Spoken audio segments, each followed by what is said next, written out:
So, Amit, we are live now.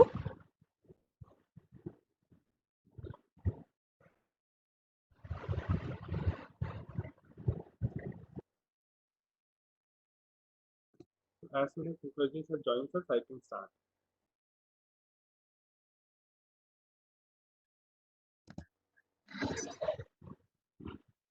So, I can see that most of the participants have already joined, and Gaurav is here to take over.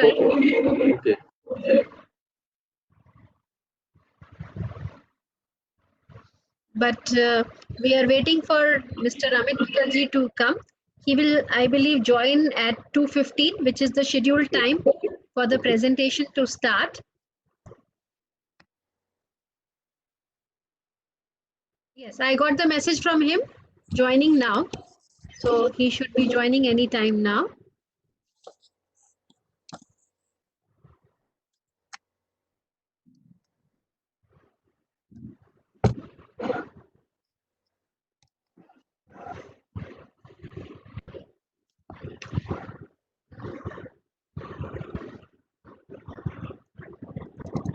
So for this session, we also have Dr. Marta Hawkins, who will be our presenter for the next session.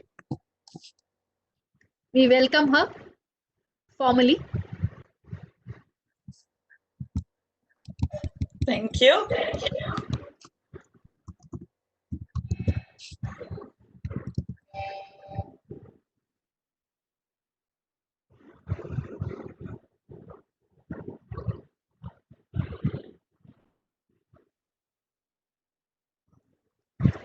I'm thankful to all the participants who are taking keen interest, and our mailbox is flooded with the mails from the participant, and each one of them are sharing their key points of the various sessions that they watched, and in addition to that, they're also giving good suggestions.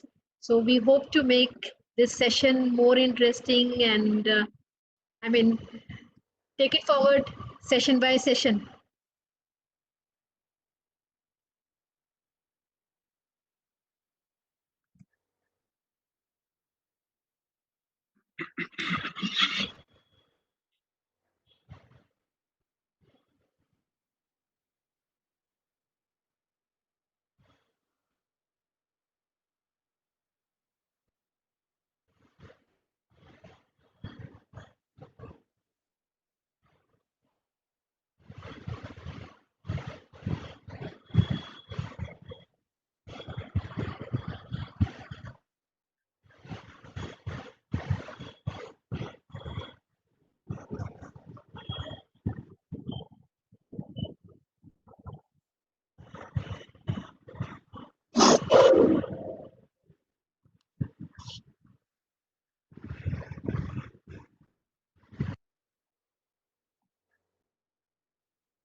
I'm reading the message from Professor Mookerjee.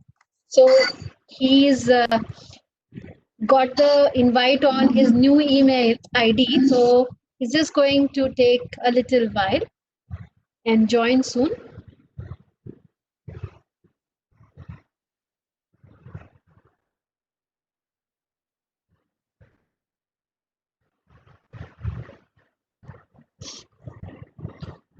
The participant can inform their friends that even if they are not able to get the formal registration for this program, they can now watch it live on YouTube, and they can share. I've already shared the link, and they can share it with their other friends as well.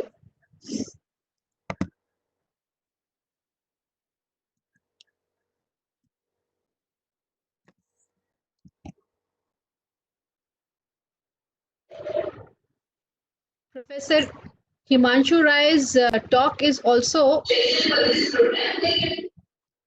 added, and they would be in a position to watch that in case they missed some finer aspects of his presentation.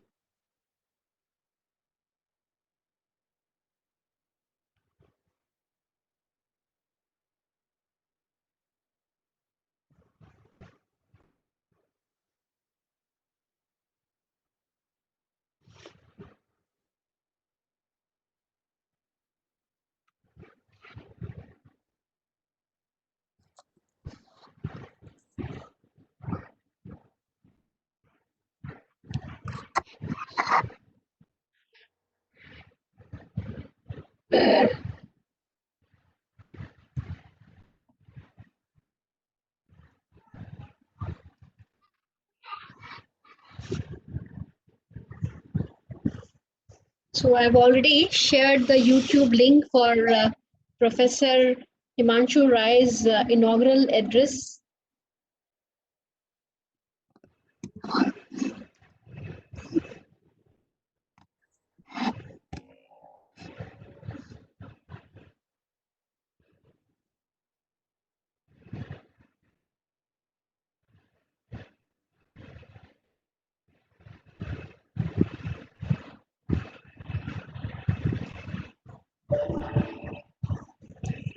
So we have from our team, Mr. Amit Sharma, Dr. Marta, Ms. Bharti, Mr. Gaurav, and Dr. Gagan Talan.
So technology has its own advantages and disadvantages and its own lag and beauty.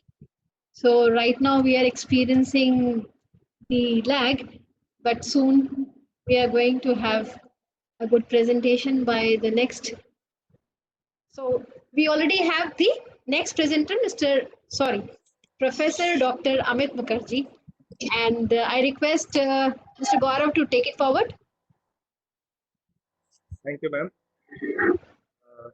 So a very good afternoon to all the participants in this session on post-COVID world digital market. I, Gaurav Talan, on behalf of University School of Management Studies, Guru Gobind Singh University, welcome all the participants to the session. It is a pleasure today to introduce our guest of the day, Professor Dr. Amit Mookerjee, who is currently serving as head of the department, University School of Management and Entrepreneurship, Delhi Technological University. Previously, he has also served as dean and professor at IIM Lucknow. He has an extensive teaching and research experience of over 24 years. He has contributed many research articles in journals of national and international review. His specialities include CRM, customer experience, CRM metrics and analytics, customer research and insights, building customer profitability, and loyalty programs. Very warm welcome to you, sir.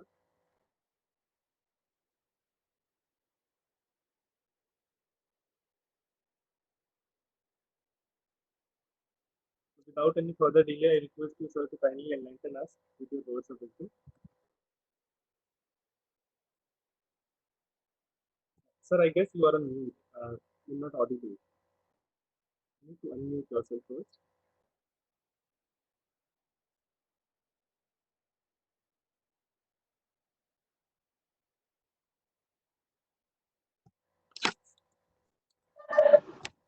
Professor Mookerjee, you are unmuted. You can speak.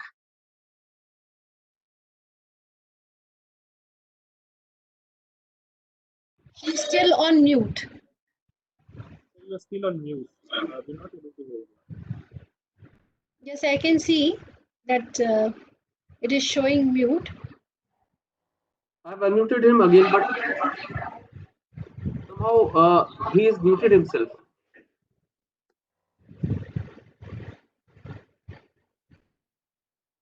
Professor Mookerjee, please unmute yourself.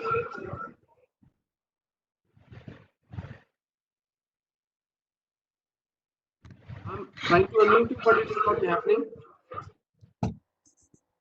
Probably we need to tell him over the phone himself. Probably there is an error with his audio as well.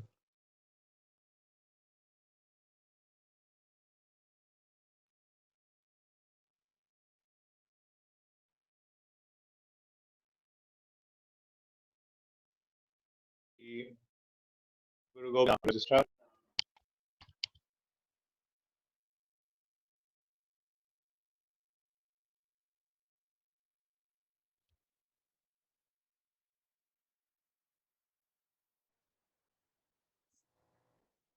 Professor Mookerjee, you are not audible. Hello. Please unmute I yourself. would request you to unmute me as the host. So now you don't do anything. Let me ask him to unmute you. Yeah. I think Now you're audible. I would be audible now. And if you can also grant me the Now unmuted, Professor.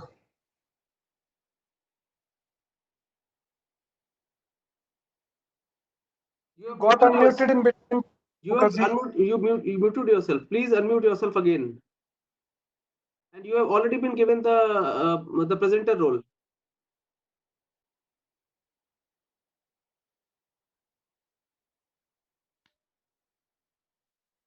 I hope I'm audible now. And Yes, sir. you know, that seems to be the new greeting throughout the world. But let me start by sharing that I am very grateful for the privilege today of being here with all of you. The Honorable Vice Chancellor of Guru Gobind Singh Indraprasth University, the patron of the conference, the registrar, my colleague and senior, Dr. Neena Sinha, all the dignitaries today, and colleagues, academic community. It is indeed a privilege, and it is indeed also something which is filled with great academic pursuit of curiosity. So I look forward to an hour of sharing some of the thoughts which have crossed my mind on an observational basis. And I look forward to a debate at the end on what really the post-COVID world would lead us towards in terms of the markets and consumers.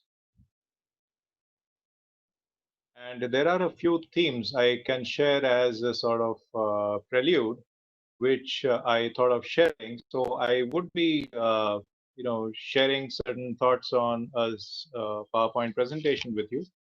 But before we begin, I must say that I am looking at this more as a chance of provoking some thought and some research around this, as well as provoking academics to, in an increasingly connected world, reach out with their frameworks for industry, the economy as a whole, and even policy state, and help with frameworks which allow us to change as we go forward. And it is change which many of us had been looking at, but I believe not many had been actually, will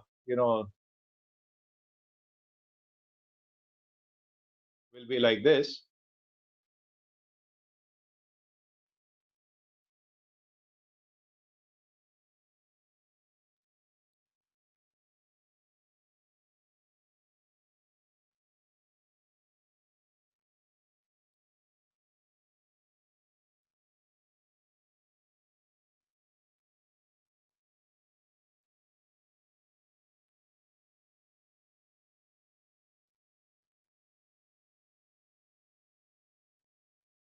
I hope it works.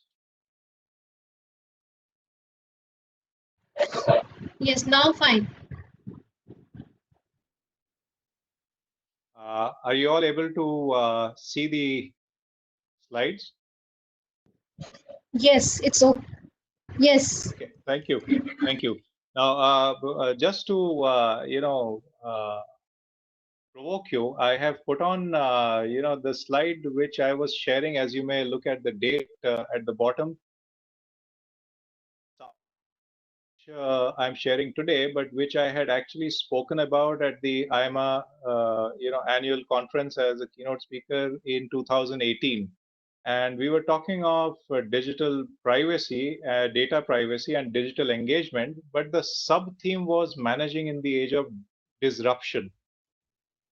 There is so much disruption because of the digital, world, that organizations of the future would really have to think about how to shape themselves. Nobody had imagined that the nature of disruption would not be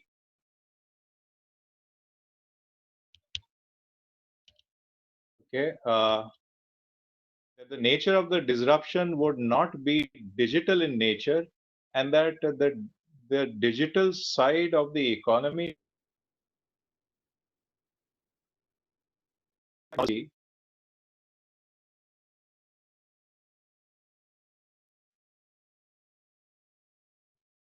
So and there are three themes which I thought I would focus upon as we look to the future. The first theme is engagement.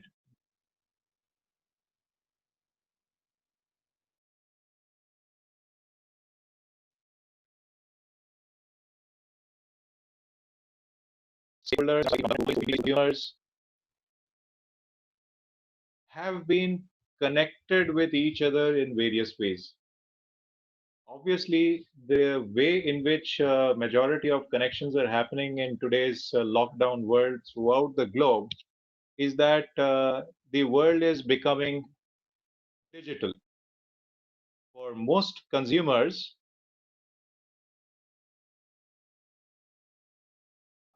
we can imagine the daily routine that they have, whether it is in developed economies like the USA, Western Europe, and if I may dare say, China.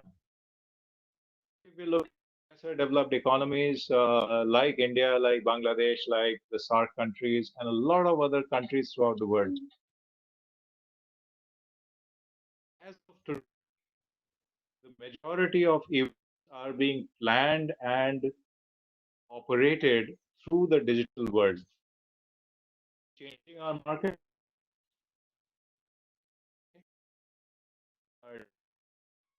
pointed out, yes.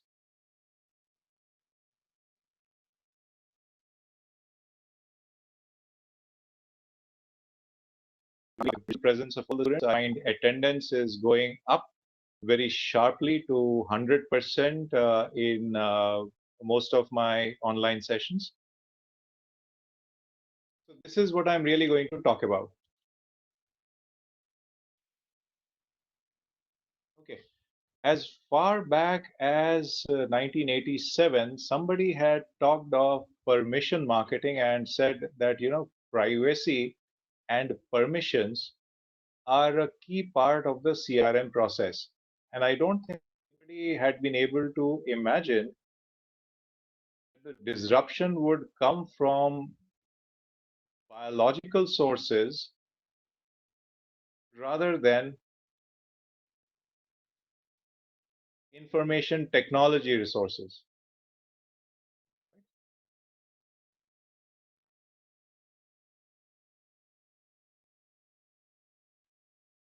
That there has been a lot of, but I don't think in all our debates and researches we had thought about something like this. And in those researches, there were a couple of things which really did not get touched upon. The first of that was that the nature of engagement would be so wide across all stakeholders, that it would be so completely digital.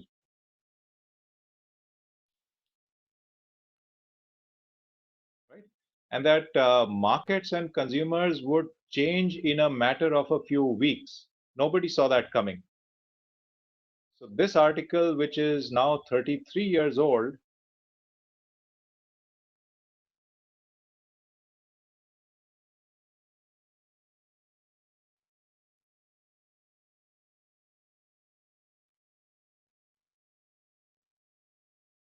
but nobody could imagine this.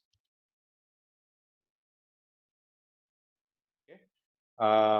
if you really look at the engagement within the different worlds that used to operate earlier, the basic philosophy of engagement seems to be changing. Care and humanistic goals seem to be, making a big. And by humanistic goals, I'm referring to just the bare basics like health,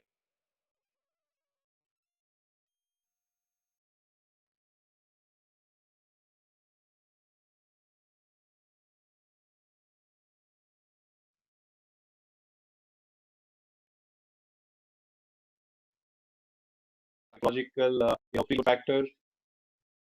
CK did speak about the bottom of the pyramid, and right, I'm getting a message that my audio is slightly shaky. Maybe with the file that I'm sharing, my video may be better to turn off. If it gets too shaky, please let me know. Use the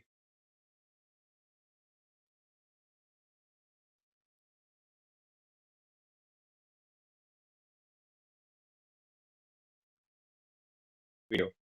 Okay, so the CFL at the bottom of the website, there's a lot of might be made. Again, this is a decades-old concept. All right, I'll switch this off. I hope this makes it better.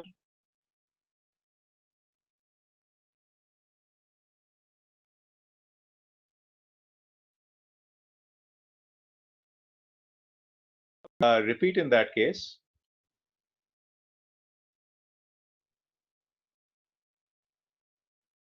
And if you can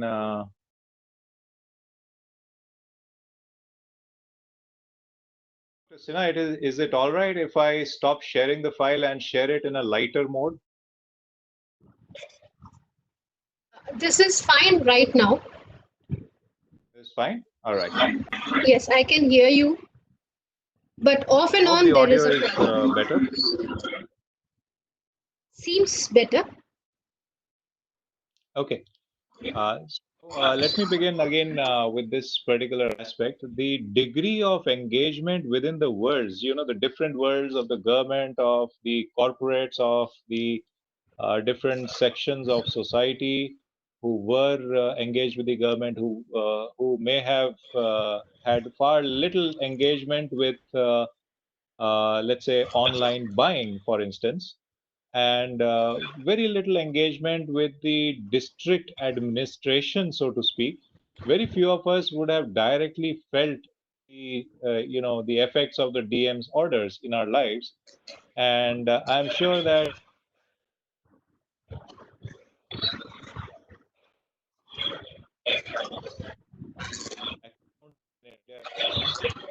how many of us would really be reading directly what the government has to say to us, to each one of us? So the degree of engagement within the various worlds seems to be growing at a very tremendous pace. So we talked of a connected world in the last 20, 30 years, but pre-COVID and post-COVID, I'm positing or hypothesizing that the degree of engagement will be what they call a trend breaker. That it is not following a trend at all. It is an explosion of connectivity which happened because of this one event. One has to understand why that has happened, and the philosophy of the engagement, which refers to the cultural aspects of the country, the economy of society as a whole, that seems to have suddenly sharpened its focus around caring for human beings and humanistic goals, very basic goals like roti, kapra, makan, health, food, shelter, even psychological needs of being home, as the Prime Minister was pointing out some time back, that when there is such huge anxiety, this is a world where a couple of decades back, C.K. Prahlad had talked about the fortune for companies at the bottom of the pyramid. And slowly, companies like Unilever globally and a few other companies, let's say out of the Fortune 500, maybe a small 100, 150 of them were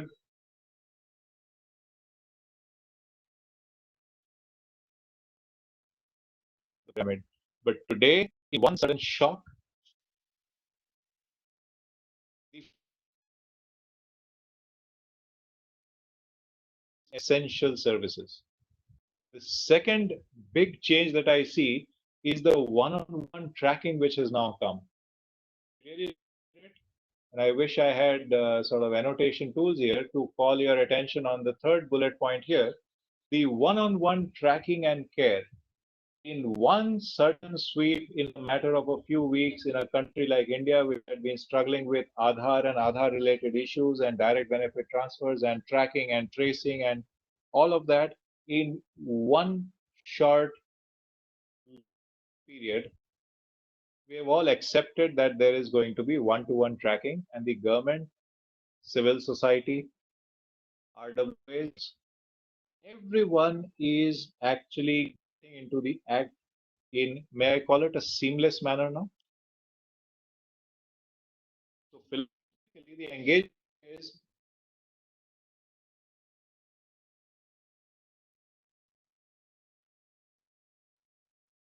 person is to be tracked, and the basics are a major concern. Just to buttress that point, I'll just I'm sure the slides are visible. I'd like to point out how the government has changed during this short period. From direct benefit transfer, Aadhaar, and 2 decades of ongoing processes, activities, schemes, programs, court cases in the court. Sir, we are at a point where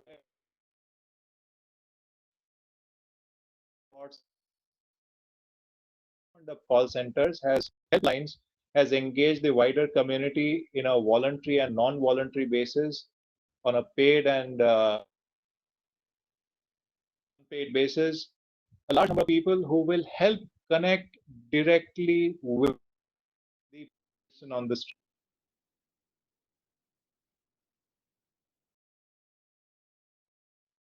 Philosophy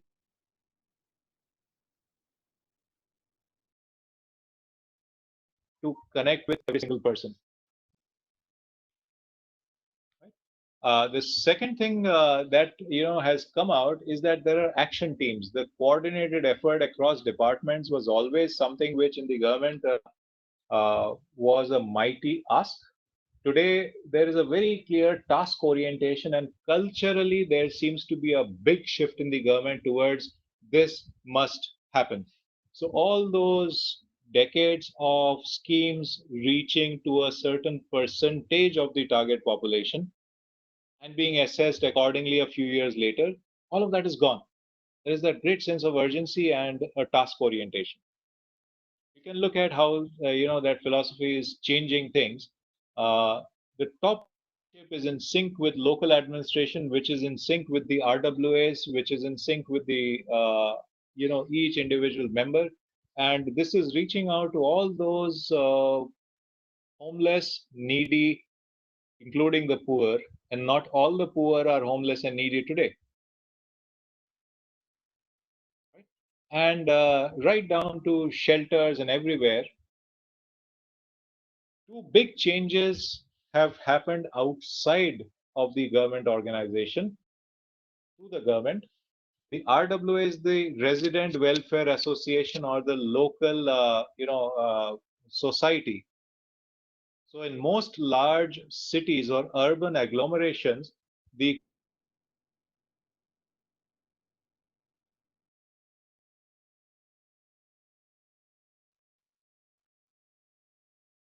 are being touched upon by the district magistrate's office directly, by the police commissioner's office directly.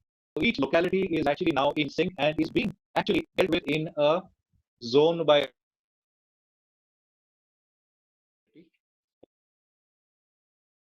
COVID affected red zones.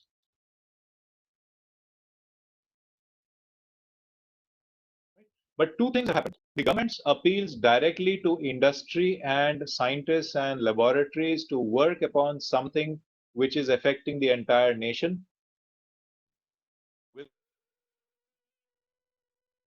my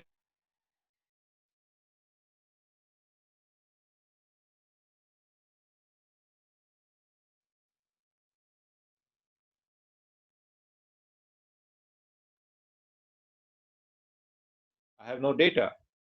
But to solve all the large problems in society like poverty and everything else, the government will have learned, and the government's the administrative and civil society elements would have learned that you can appeal to industry in a much larger way. It need not be just 2% CSR, and that it works. Industries do respond. So the way in which government directly ties up with others is changing rapidly. How does that change things?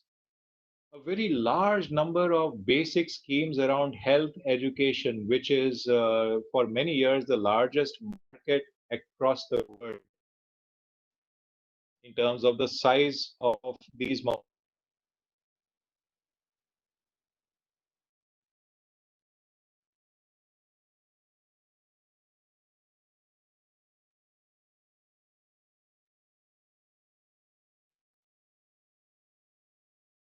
Right, will now be in much closer touch with manufacturing also. Not just NGOs to work with governments on education and health, but you can expect that large corporations will now also, because of this experience, networking, start working very closely with the government.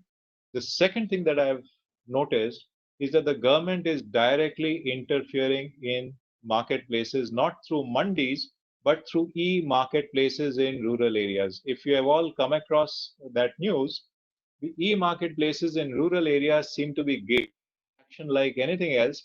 And if it goes on like this in the post-COVID world, Amazon, Flipkart, and the others, which were unable to get across to tier 3, tier 4 cities, will suddenly find that even rural India is part of the e-marketplace. And this is an area of research. Thank you, Nina, for pointing that out.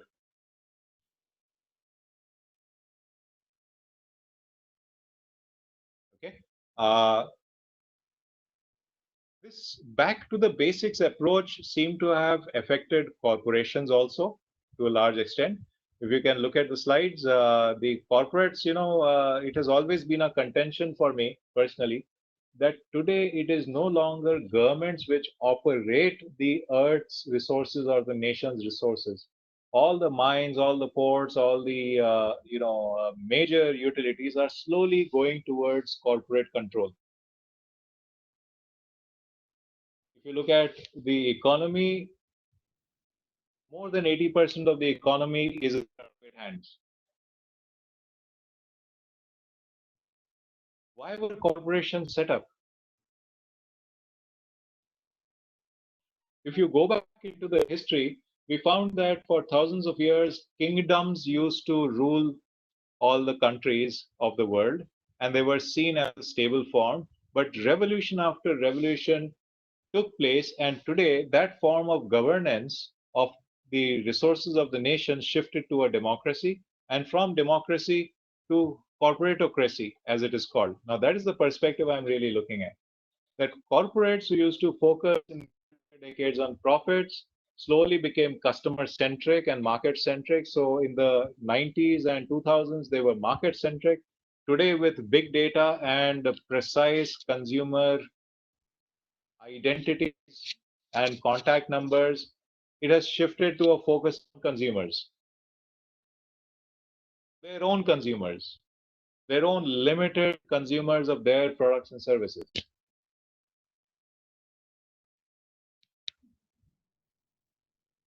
And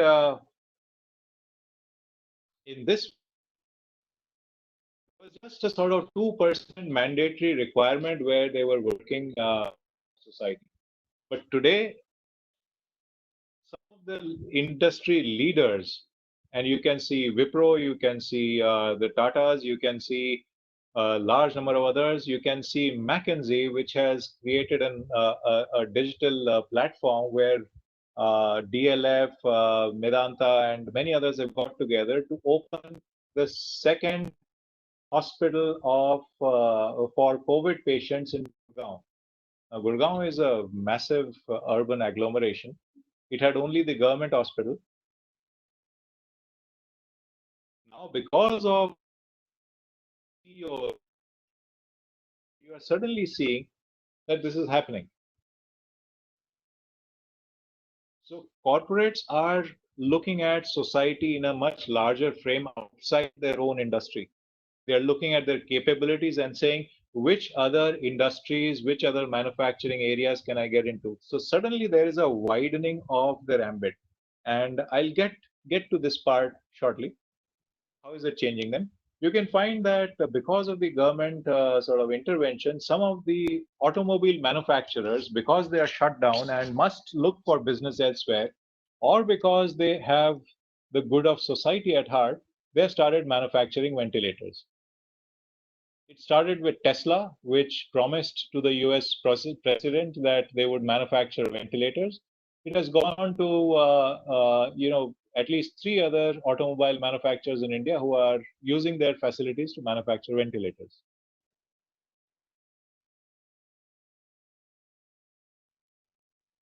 Mahindra is one of them, as Jha really, points out. Tatas have promised, so has Maruti. So is this here to stay? I think so, because the leaders in industry have taken a stand and they will see that they build far bigger brands, if nothing else, but they will also suddenly become players because of their large size in many other industries. And who knows that Mahindra may also get into ultimately manufacturing not just auto and defense, but also health equipment.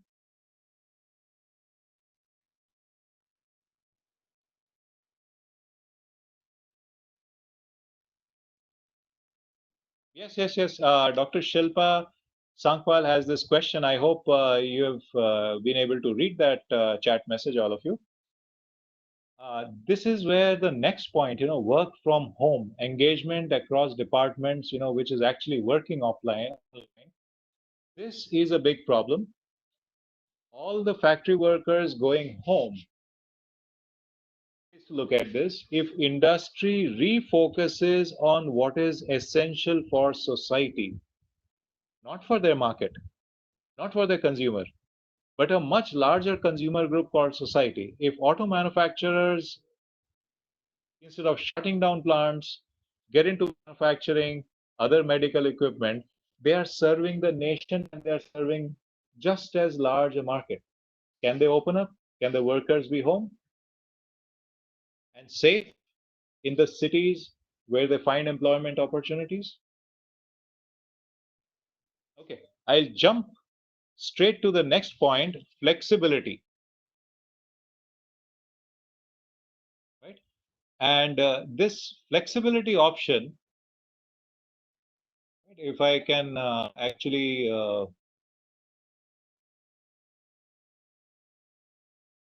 and there's an interesting question on the digital footprint. I will get to that shortly. Those companies which are able to, I'll comment on the COVID CSR aspect also.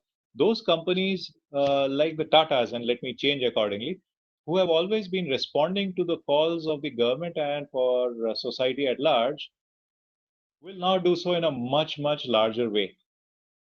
It is part of their philosophy. So those companies whose philosophies, whose vision is to serve truly, and who have organized themselves that way, will find themselves at an advantage. Those who have the flexibility of tapping opportunities where they work with the government to meet society's needs. And to all my friends in marketing, this should come as no surprise. Marketing defines the role of a business as fulfilling the needs of society in a profitable manner. And as we saw, even surviving is profitable. All those companies which are able to change over and meet the new needs and not look at their capabilities in terms of a product, look at their capabilities in terms of using technology, using the expertise of their people, using even their lower end workforce, the workers, in a different way. Those companies will survive because in the post-COVID world, as a large number of experts are saying, the ability to change to the new normal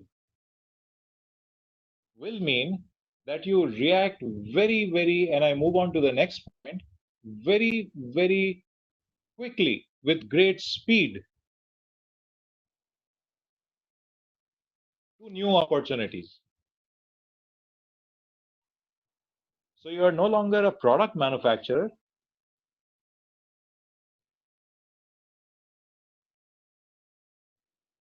Right?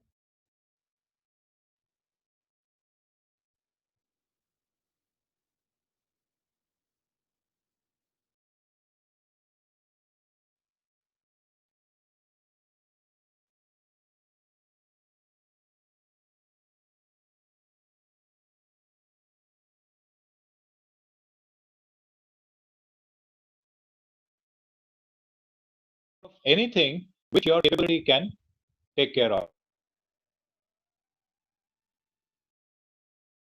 How can you? So to come back, it is only those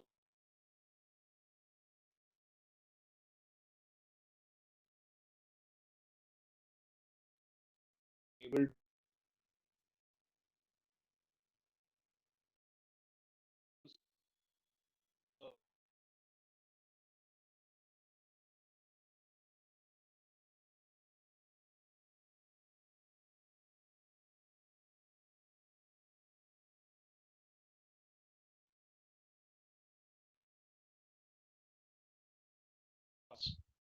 because they have been fed their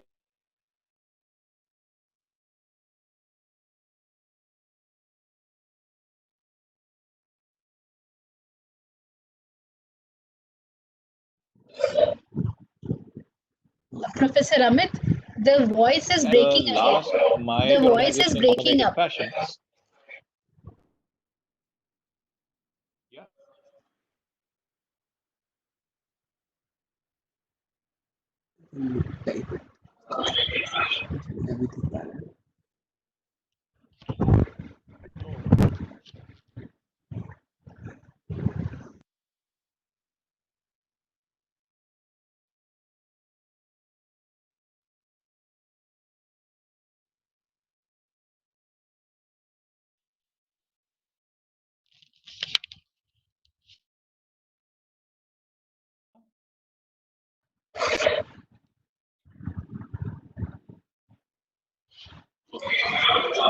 Yes, you are audible.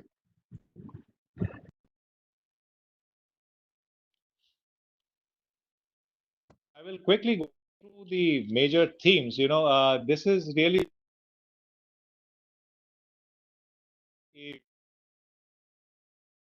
engagement, and that includes our education sector also. And I will focus on specific sectors as I go along. Uh, there's a lot of research that engagement with the customer is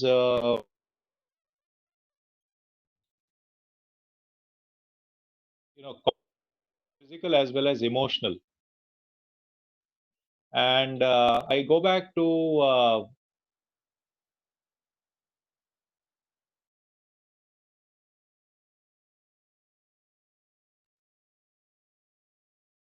for laborers. Why? The post-COVID world obviously will take time to change, but the glimpse of the economy will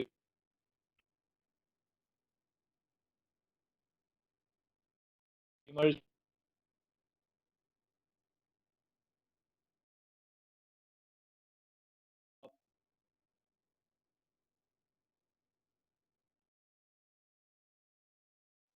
Intermediaries go.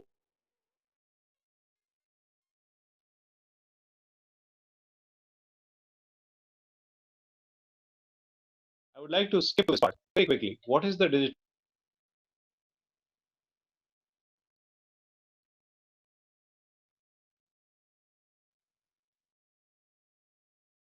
wind up what I'm trying to say, we can have 10 minutes.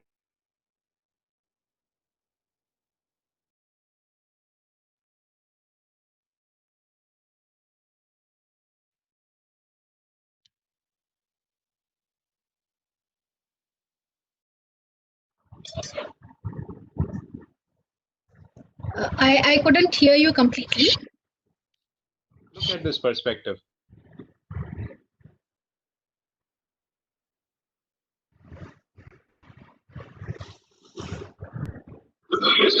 Past the India post-COVID world,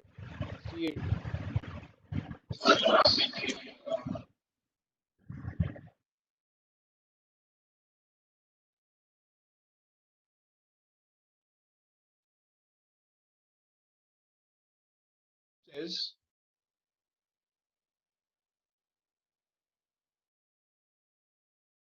shaping is digital. You create a this places, even Your voice is cracking again. electricians and so on, is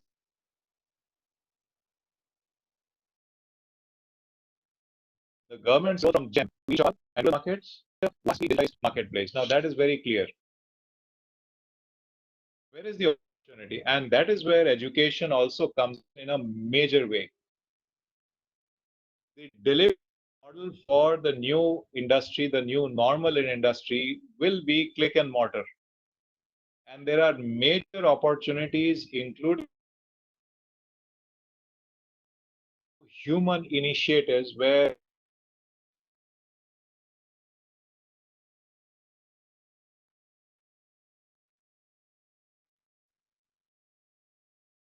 health, education, shelter, livelihood.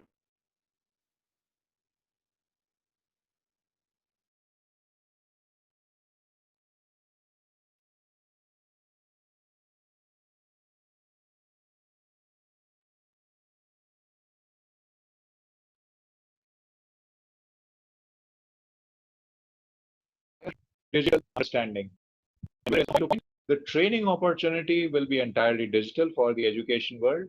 The online experience is showing right from Harvard down to our own colleges and even schools that digital delivery is really going to be the key. So do you really need that kind of infrastructure?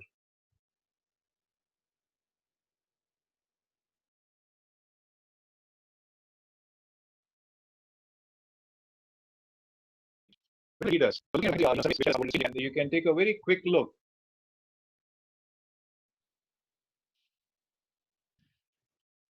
Consumer spending is going down.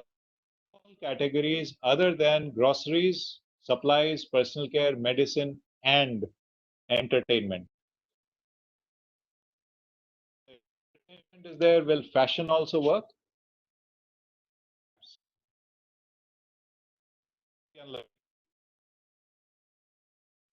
If you look at the bars here, find these people are using 40%. Consumers are using online media much more than earlier. That includes students. That includes professional workers.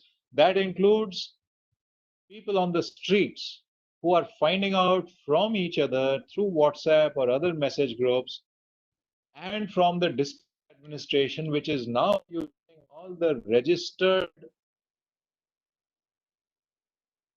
given state where the next bus for their hometown is leaving, where the next rail for their hometown is leaving. They're all online.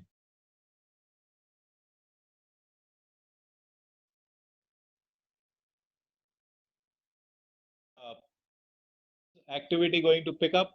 You'd be amazed at the changes in digital payments which are being made and the digital queries which are being made.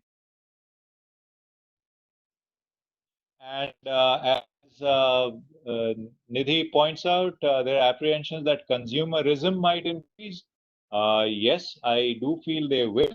But hold on, we'll have the last 10-15 minutes as a Q&A. In the basic, yes, definitely. consumerism in entertainment and what you can do digitally, definitely.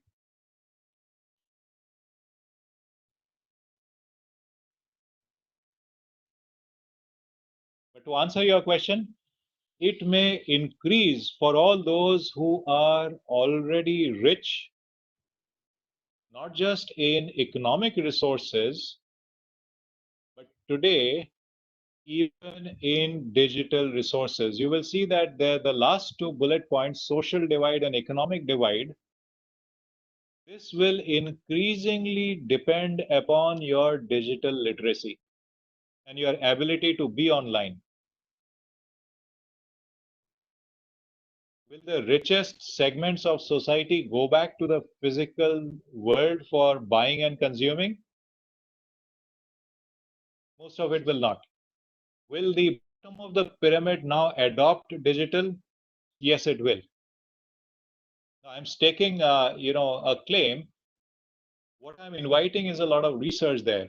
Why is the social and economic divide centering around digital divide? Because digital is the basis for all markets now. I leave behind this, video because apparently through this mode it cannot run. But I would like to end here.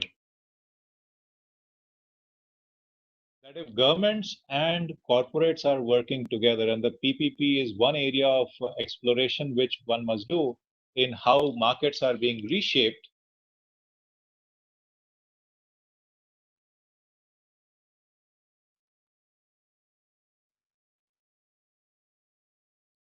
Dr. Sanjay, just bear with me for 1 minute more, and then I think next 10 minutes we can have questions. If you look at who's digitally engaged and who's not, one area which appeared for me is that as governments and corporates start working,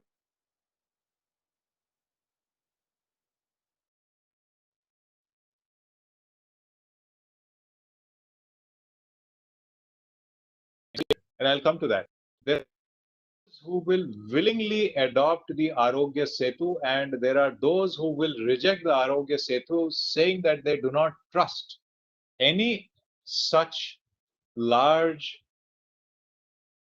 app. Okay, and swarming is a very, very typical sort of concern where if you bees where suddenly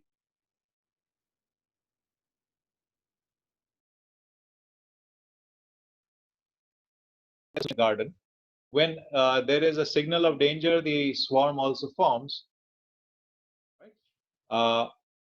This the rule for the future if large apps like Arogya Setu are successful.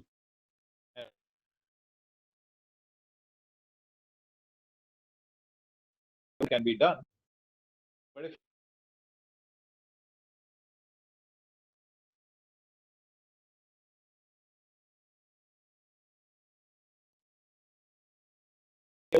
and education, and if they accept data privacy issues to be normal, they will be part of a digital world which will move far ahead.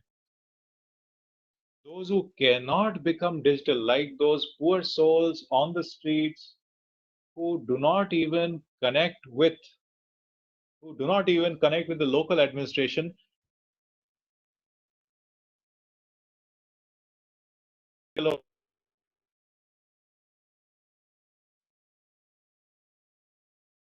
by their companies, are actually receiving news through the HR on where shelters can be availed, where food can be availed, and the government is actually working with companies and with all the others groups of people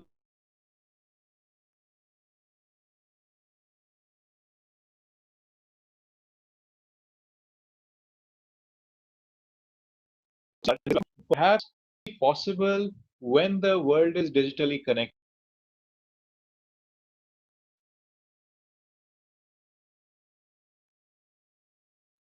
If they're unconnected, look at the bottom left quadrant.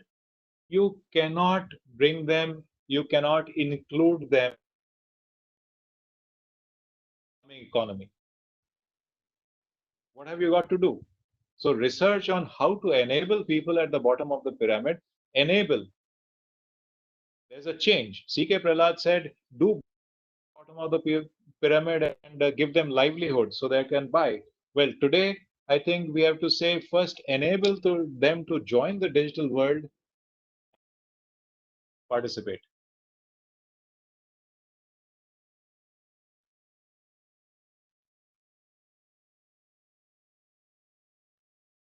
We have for Q&A. If I'm correct, I would request Professor Nina to moderate. If I take that last question, if I look at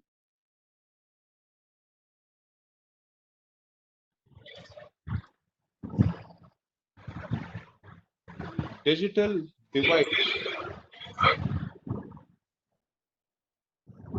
where vocational things will become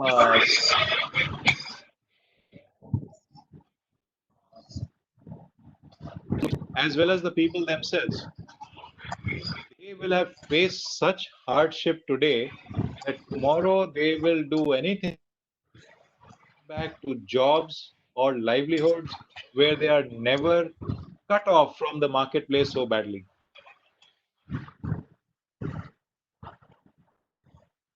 Today, the electricians, the repair people, the plumbers, the construction workers who had a network of customers on their phone are surviving. Those who did register in Aadhaar are getting payments. Those who did not have smartphones, did not engage, they are literally on the street. I hope I'm able to make my point. Yes, of course. How can you get them to be employed again? Now, this is what I'm saying, that the post-COVID world will not easily come back to the offline world. It has seen the advantage of digital and will try to go digital. That's the big change. Any other questions? I think there is another one. After seeing the positive effects on the environment, what do you think the industry On Development Corporation.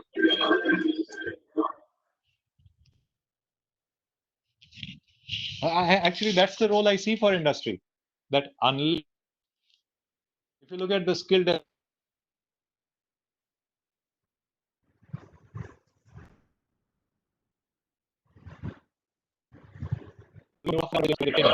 is it working? I leave that question hanging. Can large corporates like TCS now get into this space? Can NIT get into the Shankar Eye Hospital kind of model? They charge all those who are doing courses with them and then have free courses for a lot of other people. Can companies change their business model this way? There's a huge opportunity. And to my mind, what COVID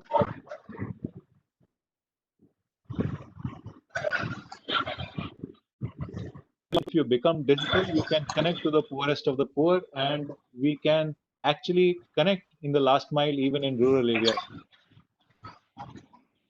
Can you bring them into?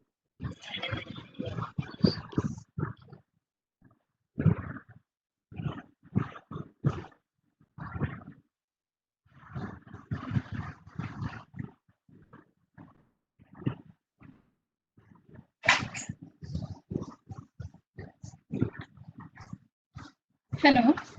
Amit, we cannot hear you. Professor Amit, are you still around? Around, I was just waiting for the next question. Okay, fine. To provide digital access to the poorest of the poor is, is something which I'd like to take up. That is where I find if you look at the bottom quarter, companies become flexible in their usage, in their business model, unless they adopt the digital low-cost model. And let me go back, right? What I was talking about.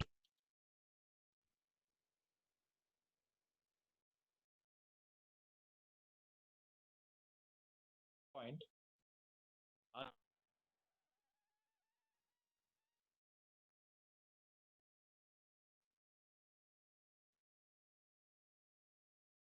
All those sections of society will not come in place.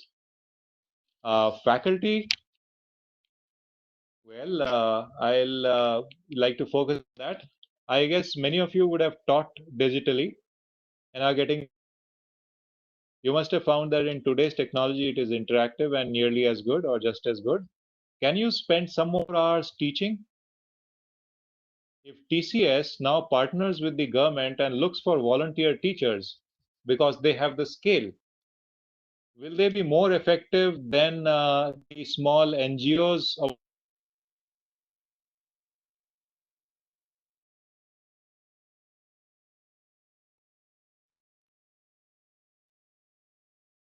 literacy?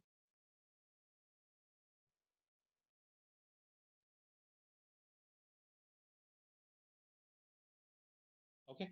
The social cost of more and more digitization, very interesting question. And that is one of the effects I see of the post-COVID world. That, even among the lowest sections of society, and I was actually part of a research which was being carried out in this area for the disenfranchised. Uh, there is a great desire among the poorest of the poor to own a smartphone because that is the window to both getting benefits from the government and also being part of the marketplace. It is a desperate desire, right? Is there a social cost to this? There is. The change in culture which comes about when people stop connecting with each other physically and are only part of the digital space is very clear. So I would sort of invite research on how the cultural changes impact family, neighborhood, and social ties.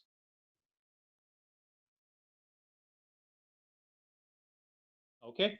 Since there is a question on farmers, I had a couple of backup slides which I would like to end with.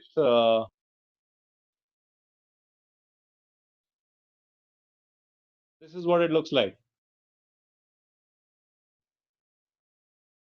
Can small farmers be part of this digital world? If you read it, artificial intelligence based digitally connected communities will completely change your agricultural practices as well as markets. That opportunity has always been there. Will COVID bring about this change? I see the first change. You look at markets, the government is already there.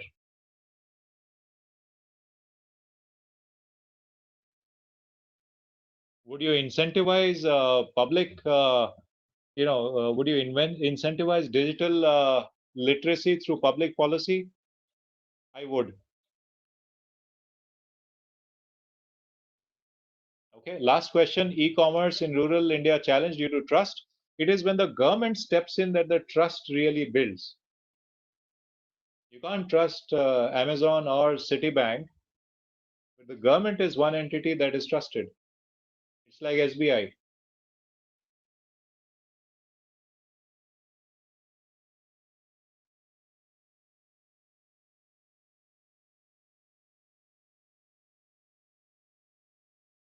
Okay. I will go back to Dr. Sinha. I don't know how much time we have. I think we are 2 minutes over. I hope I have been able to provoke some thinking because that was my primary premise. I was audible. Completely. There are so many questions to ponder, reflect, and research and probe. Wonderful. So, may I now request Gaurav to hand it over to Bharti? Sure, sure, ma'am. So we have come to the end of the session. I would like to take this opportunity to thank Professor Amit Mookerjee for sharing his wisdom with us. The next session begins at 3:30 p.m., which is on holistic economy in the post-COVID-19 future. I guess Dr. Marta is already there with us. So this session will be taken by Dr. Marta Hawkins. My colleague Bharti will now take over and introduce her to us. I request all the participants to stay with us. Thank you so much all for attending the session.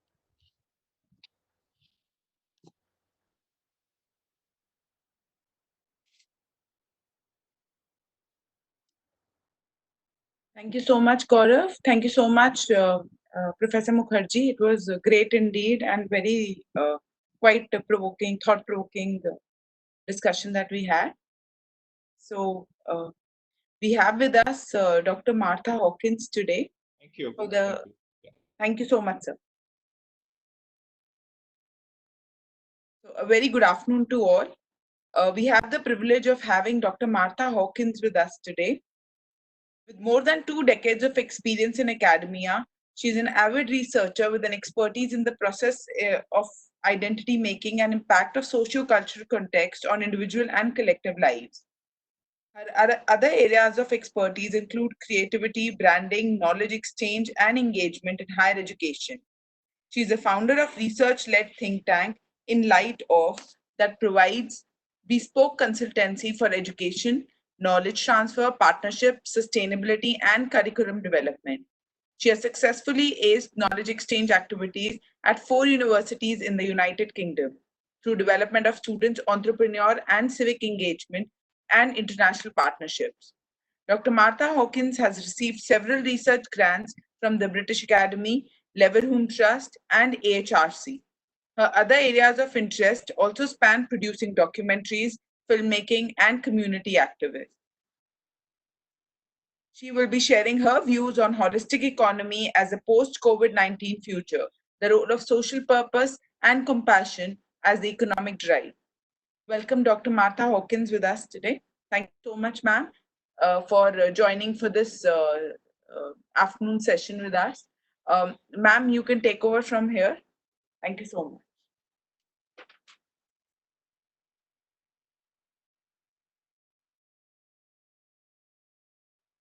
Ma'am, you'll have to unmute yourself. We can't hear you. Hello, everyone. Thank you very much for this wonderful welcome. I want to check with you, do I start my presentation now or after the break? No, if you're comfortable right now, then it's okay. Okay, yeah, I'm fine. Okay, so then we can you see me all right? Yes, we can. Okay. So I am very happy to be here. Thank you, Professor Nina, and thank you, Dr. Gagan Sharma, for inviting me. It's not the first time I'm with you, and I miss New Delhi and our face-to-face exchange, which are, however, not possible these days. And I will be referring to, of course, the current situation which we have found ourselves in. I will divide my presentation into 3 areas. What we already know about the challenges and the economic failures that our society had already experienced. Then I will look briefly at what has just happened and what has changed. And at the end, I will ask how we can combine the past lessons with the current situation to respond to the challenge as society together. Right, so I will start from bringing my title. Well, no, I have to first share the screen. Okay, share the screen. Can you see my screen? Hello? Can you see my screen? Not right now. No, ma'am, not right. No, Yes, right. it has come. Not Yes, right. it has come. Not right. Yes, now it's there. Yes, now it's there. Okay. So this is the title of my presentation. And as I said, let's look into what we have already known about the economic challenge of the 20th century and how it transpired to the 21st century. And I will do it through a very little video that I hope you will be able to see with me.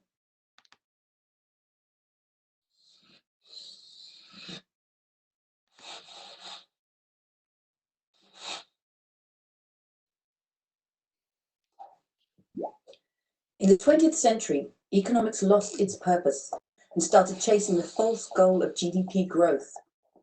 In recent decades, that has pushed many societies into deepening inequality, and it's pushing us all towards ecological collapse. This century calls for a new goal, meeting the needs of all within the means of the planet. In other words, it's time to get into the donut, the sweet spot for humanity. But that's no easy task. Today, billions of people still fall short of their daily needs, from food, housing and energy to healthcare and education. And yet collectively, we've already overshot our pressure on some of Earth's most critical life support systems, driving climate change and the breakdown of biodiversity. What we do to this Earth in the next 50 years will shape the next 10,000. So let's replace that last century goal of endless growth with the goal of thriving in balance. And if we're to have half a chance of getting there, what economic mindset would be fit for the task? What economic mindset would be fit for the task?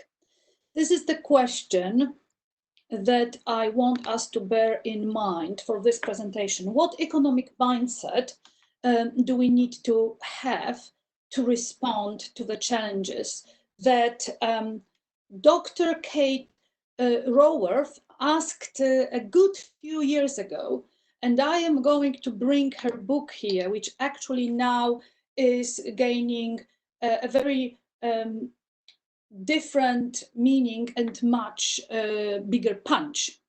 So a researcher at the University of Oxford, Kate Raworth, has developed this model of donut economics, and she started talking about it at least a decade ago. And just to bring the picture of, visual picture of what her model is about. Yes, it is a donut. Her economic model is a donut with a very juicy, however, quite hollow middle and very spongy and nutritious surrounding. As we can see, the model is developed as a circle in the circle in the circle. Dr. Kate Raworth has brought to our attention, as I said some time ago, that there are certain planetary boundaries that we as society cannot really stretch, otherwise something bad will happen.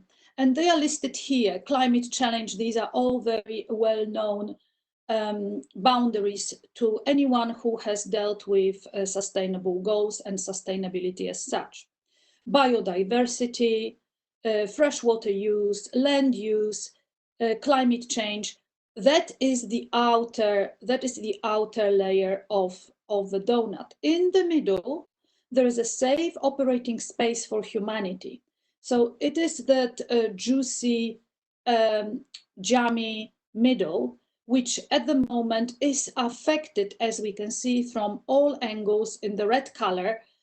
Some challenges are more damaging than others. However, we can see that the donut, which is also the planet, but also a model of any organization that you want to think about, including your own small business or a university, we have realized that the safe operational space where equal distribution of resources would be possible is now so much shaken that actually there is no balance, and the donut is not really working. It's not it's not achievable, although it is an idealistic model and we would like it to work. We have recently experienced a disaster, as we all have been speaking about today, which even more has affected and even more injured the inside, the juicy center, where the safe space and equality of distribution would be possible. If you look into the middle, you can also see such very democratic concepts like education, voice, jobs for everyone, social equity, gender equality, health, food, and water. These are all very well-known concepts, and they are the legacy, of course, of the global goals, which have been brought to us as the golden measure of our activities. However, we have also realized that recently something has happened that has shown us that it is quite possible that even the sustainable goals are not enough as the measure, and the language in which the sustainable goals have been operating, even the language of the donut economic model by Dr. Raworth, may not suffice. This may not suffice. A very fast shift from the 20th to the 21st century with our experiences and lessons have been recently very much challenged. We got to the point where the crisis has made us aware that there is a new need, and also we could say even a new world within which compassion is becoming a new economic drive. However, for that, we need to develop a new language and new measures, which won't happen on one day. And my predecessor was speaking about how important those areas of the basics are. However, nobody really knows how to bring the new language and the lessons from what already happened, and how to develop the measures of change and the response to the crisis. So I will look into these areas that are listed. I will first look to what the University of Birmingham has already investigated by interviewing people in the last month in the UK on their own experience of how they have changed already their views. Then I will look into one of the biggest global management consultancy companies, McKinsey, and how they see the change in management. And then I will look into the University of Oxford School Entrepreneurship Center to observe how they see the change and how they are actually supporting for free us, small businesses, and even individuals towards the change. And then I will look into very micro projects which affect me personally. One called Everyday Everyone project, and the other one is my own personal response to the crisis. Okay, so let's do that. Let's look into first the results of the poll from Birmingham University. It is the Jubilee Center for Character and Virtues, dear ladies and gentlemen, that has been already in operation for some time. Even the name of the center is showing you. The Center for Character and Virtues has already been trying to develop the new language, even for their interviews and their research tools, which is a challenge for us here in this group.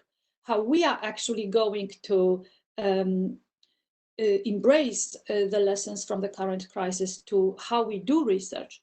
What they did, they asked 2,093 adults in the UK, and these are the results on how they value very new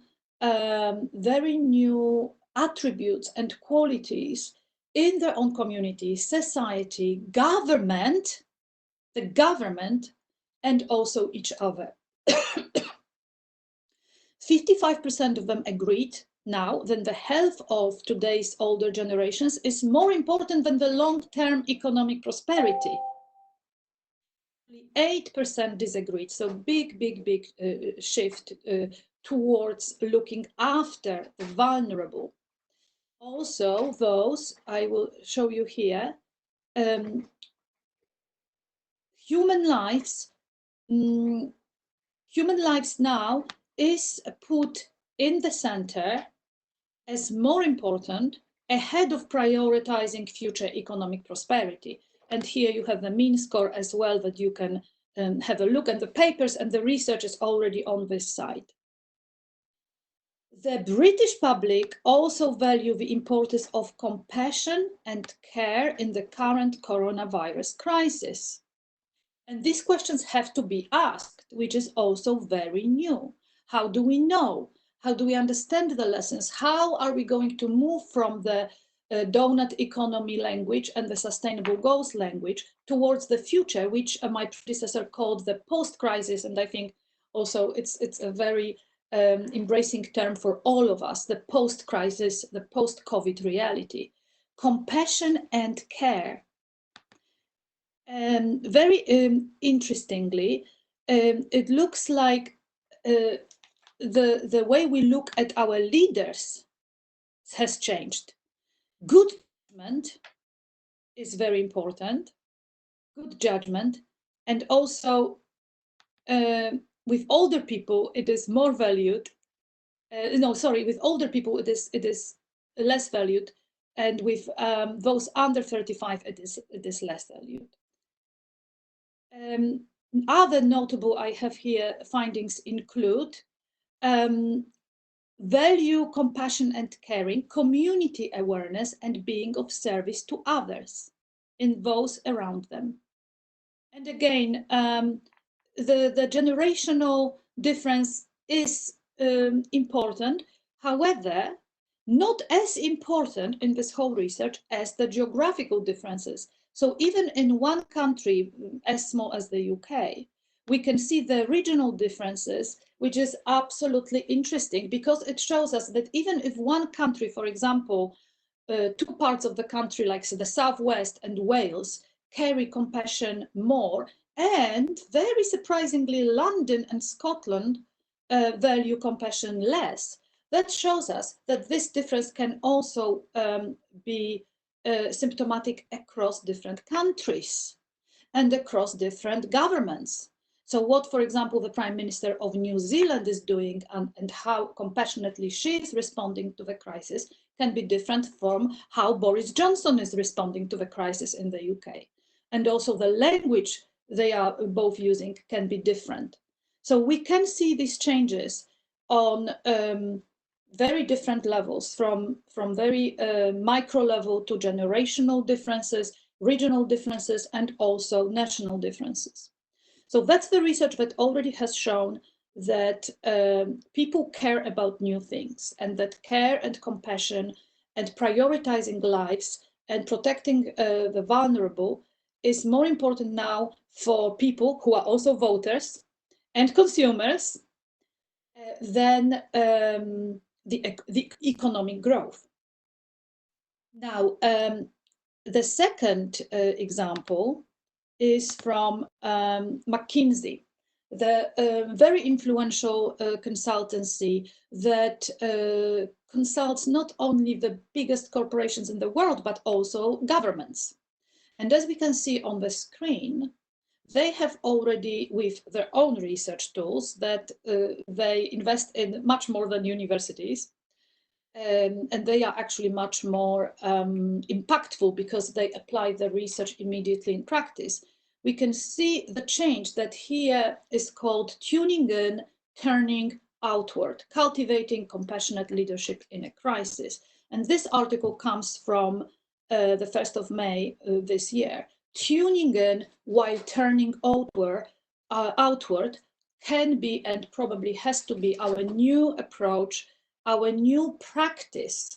And again, starting from where you are sitting now on your chair in your living room, to the classroom, to the way we run business, or maybe even our own university, wherever you are. And let's see, this is very interesting how they actually already on the top of their most recent and the most urgent findings, they bring 4 qualities for leaders, the global leaders, including national leaders: awareness, vulnerability, empathy, and compassion, which now have turned out to be critical for business leaders and also national leaders to care for people in crisis and to set the stage for business recovery, yes, the post-COVID stage. And when you look into their recommendations, the language is completely different from what we normally relate to measuring a successful business, or to measuring even sustainable goals completion or progress. They look into the psychological and business cost, the psychological and business together, and they are using the tips which now are becoming slowly the guidelines for how managers, leaders, teachers, also change makers are slowly adopting. So we know that tuning in, the tuning is the first one, the ability to reflect and reflect. This is what now is very poignantly shown to us, that if we don't respond and reflect on what's happening, we may be too late. Yes, your business may be missing, or maybe your organization or our university is not actually engaging with our consumers, whether they are students, families, parents, or buyers. They are all actually our stakeholders. And we are responding to them on a different level by tuning in to their values. And that's not all. Uncover and integrate what you feel, the feelings that I have been banging for decades are now brought to the core, and we have to look into them, and we have to start practicing them. And please, ladies and gentlemen, let's look together into actually what they say about the managerial practice. A simple practice during these times is to engage in deep and intentional breathing. Deep breathing slows the heart rate and restores the body to a calmer and composed state. This is the recommendation for a global leader, business leader. Take a moment for deep breathing. Adopt daily rituals for restoration. Silence your phone to stifle distraction. Apparently, Mark Zuckerberg takes breaks from Facebook and the use of his phone at least for 2 hours a day, and his children are not allowed to use the internet. So that's very symptomatic of the owner of Facebook. Well, practice gratitude daily. Keep a gratitude journal. If someone told me 5 years ago that I would see this kind of a language on the global consultancies like McKinsey website, I would then have said, you are living a dream. Which is very strange, because through this very, very destructive crisis, we are now bringing this holistic, health-oriented, well-being-oriented, balance-oriented language to the core of leadership. Open yourself to others. Open yourself to others' expression of care. How are you asking as a business owner or a teacher? What do your customers, students, buyers care about? The old tools, marketing tools, are not enough because they don't contain that language that is now being brought to the core of this very difficult experience that we are all sharing. as a global society, not just one community or country. Turning outward to connect with others, develop perspective on the situation and derive meaning from it, foster belonging and inclusion to unify the organization, take care of people through compassionate acts, reimagine and plan for post-crisis future. We know that there is no way back. We have to do it. Now the question is, are we willing to change our language, attitudes and approaches in our research, in the way we treat our customers, in the way we offer our innovation to them, and how are we going to measure it? Yes, so these are very, very important questions for now.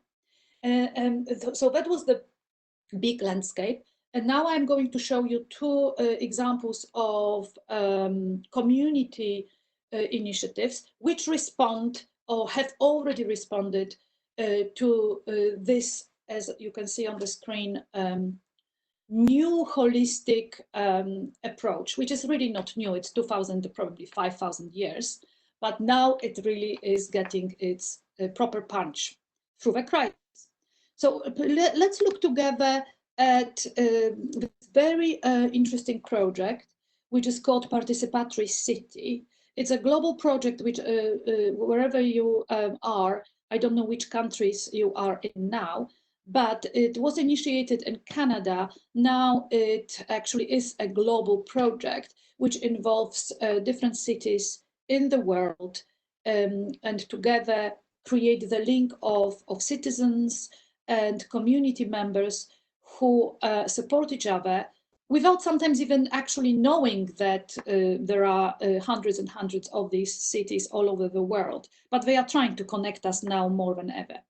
And this project was initiated in my own community. And on the top, you can see Barking and Dagenham. This is where I am now, which is very, very East London, very a traditionally deprived area, which was totally degenerated after a big corporation known to you probably called Ford, producing Ford automobiles. That company has been removed from the area and left it completely deprived for many, many decades. So this project is a response to that deprivation. We have received 6 million funding, which is more or less this much per city they have funded. And it enabled us to start with everyday projects which relate to making participation fully inclusive, so everyone is included, no skills are needed. These are the areas that we deal with here on the grassroots level. We have our own neighborhood program, which has its own facility, but now it's closed, so we all moved online. We started having our gardens and spaces and allotments together, but now it stopped. We have our business incubator program for the local citizens. And also, very interestingly, and speaking about new innovative business solutions, we started sharing childcare.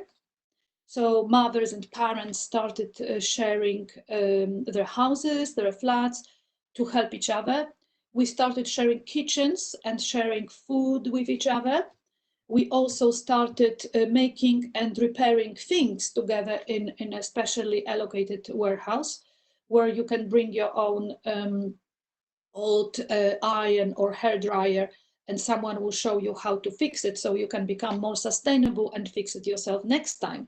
And we also started sharing finances, not by sharing our budgets, but by producing small community-based, not yet banks yet, but certain kinds of pools where people of money from where people can borrow small microloans, which obviously Mohammed Yusuf has popularized, and now it's coming to London. We also have our own shops where people make things and sell things, so we can, as a community, become more sustainable and more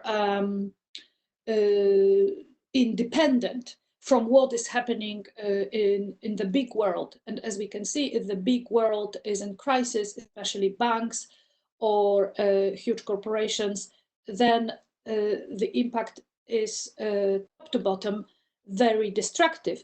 Now, the change that this project is showing, and I'm sure you have also projects which are similar, this change, this shift is pushing the initiative from the bottom up, so we can be more independent and resilient when the crisis strikes.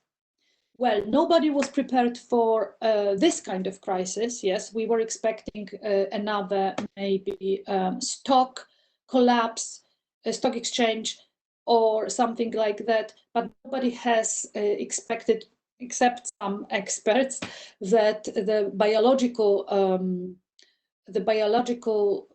crisis will be leaving us unable to connect face to face with each other. Well, so all of this now is moved online. Very quickly, the project has responded, and this is our online app that connects to our Facebook. Here we actually, as a community, can ask questions, can find out about what's happening in my street, which is very important, or 2-3 streets further. Now, when I can't go out, go by bus, go by train, I still can do shopping for my neighbor, or I still can wave to someone across the street. And this is what this app offers. So here we just share anything from what's your favorite meal of all time, and I could put, for example, fish and no, I shouldn't be putting fish and chips. I should be putting something maybe like fish and yeah, sauerkraut, which is my favorite thing ever. And I suppose some people won't know what it is, and they will come back to me. Now it's a bit slow because we are all very intensely using the internet. So by putting this personal message, I build very personal, intimate connections with the users of my street. And maybe there is a business owner who is already thinking about, oh, I actually know how to produce sauerkraut. Who else is interested? And this is how it starts. Someone else is in love with music. Someone else speaks about photography or drawing. They do classes on Zoom. Of course, all of it is for free. As you can see, actually, it is possible without funding, because even Facebook could be used. However, sometimes funding helps to actually initiate this kind of trigger. And then now we don't need them. We will be becoming more and more sustainable in a very local, compassionate and intimate manner, which is not possible if you are using common resources, or if you are dependent on the guidelines and the values of one funder. Yes, it is important to become independent. So we can talk about different workshops supporting each other, or I can meet someone for a virtual cup of tea, and I can actually look at them from my window when we are having the tea by connecting here on this platform. So that is the community level. And now I just quickly show you the example how I personally responded to the crisis. And this is a very important question, which I want to ask you all.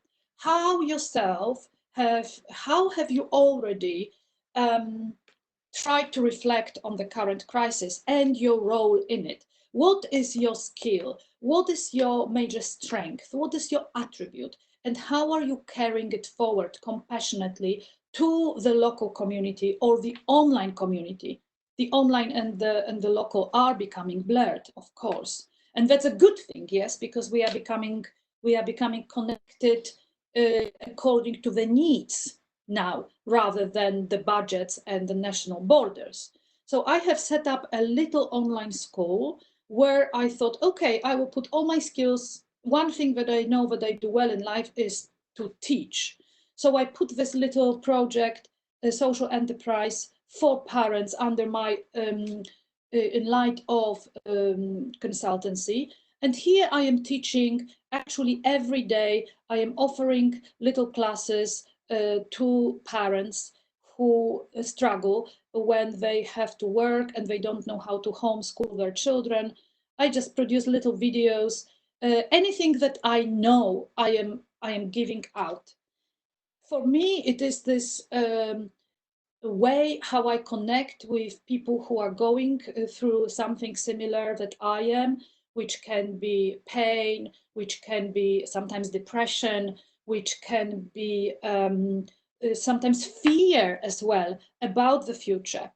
So for me, action and putting it forward is very important because it enables me to become stronger and to become more responsive, and also develop the language of compassion and holistic economy through my body, very affectively, very somatically, through my mind, and through these connections, practical connections with others. So these are the 4 examples of how already the change has been recognized and how already the language has been changing, and the needs of our consumers as well, our users, whatever we do, whether we teach, whether we do business, or whether we run a university.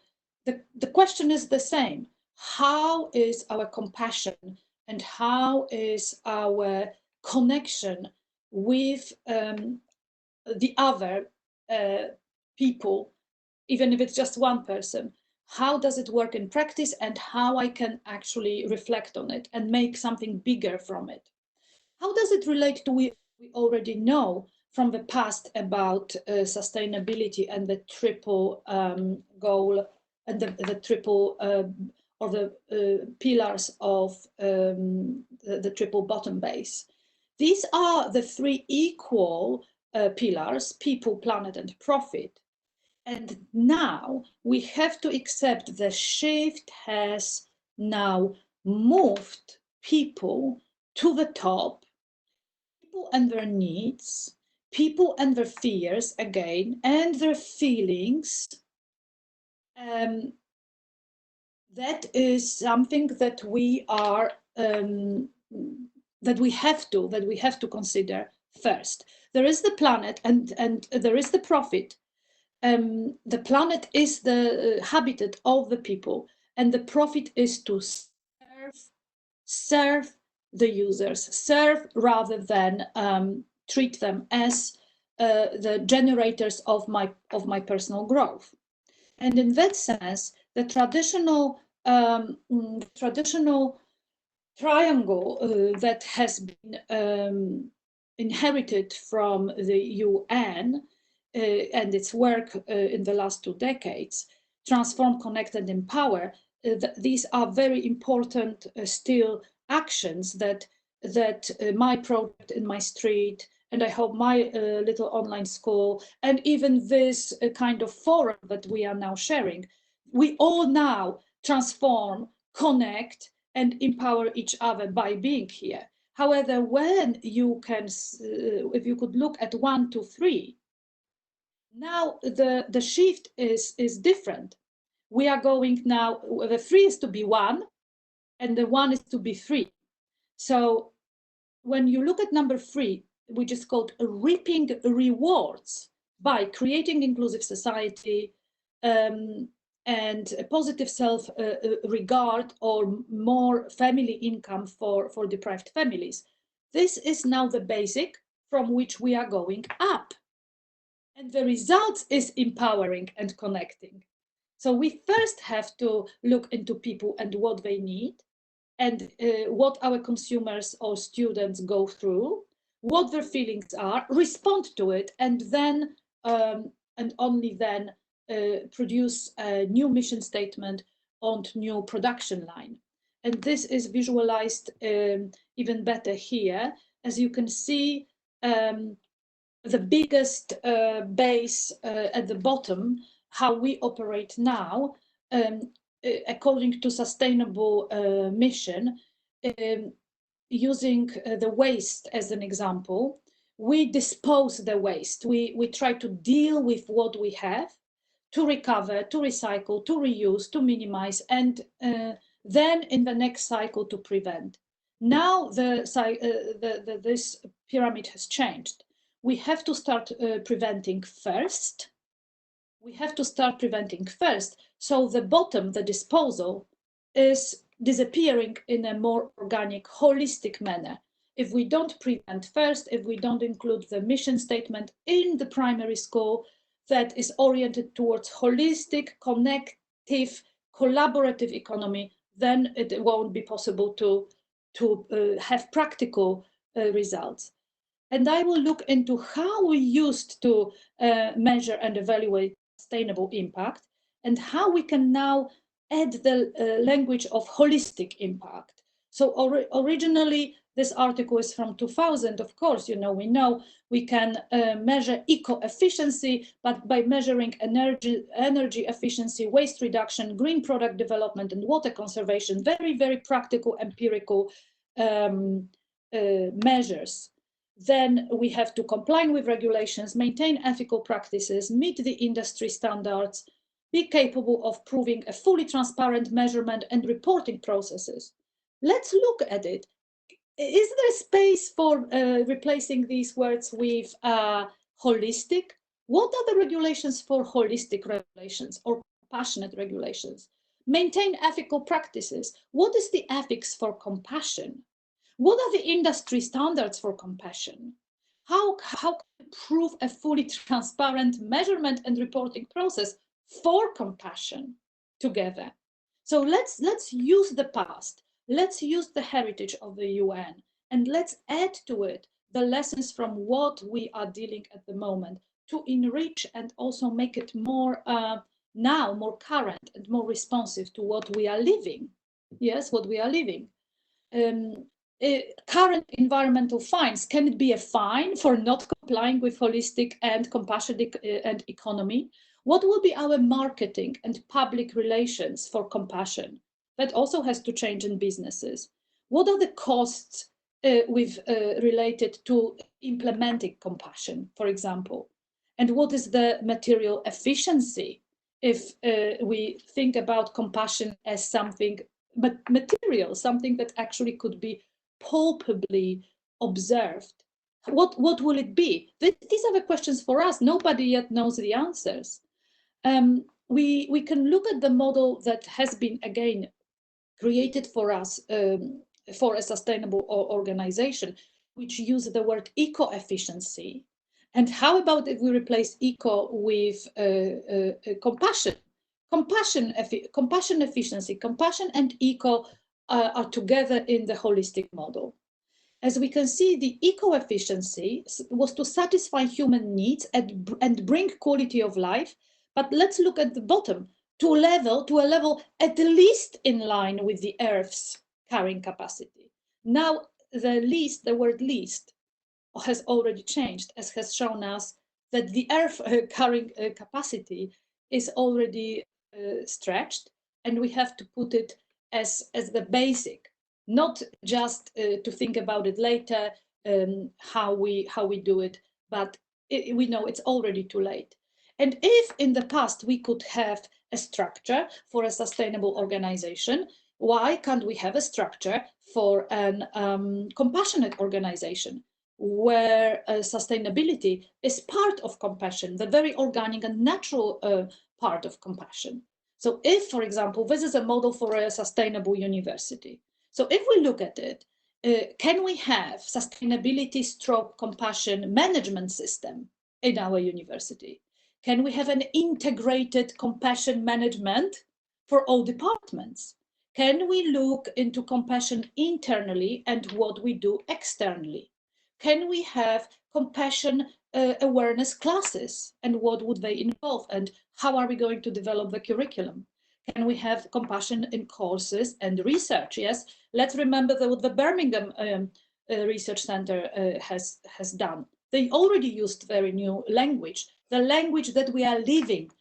We don't have a choice. Can we have a community outreach for compassion?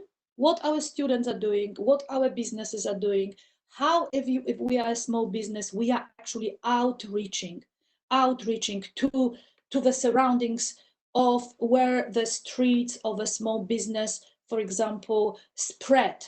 we have not thought about such things before, because the model of the ecosystem for any enterprise very rarely included, never actually, a family or families around where the business is located.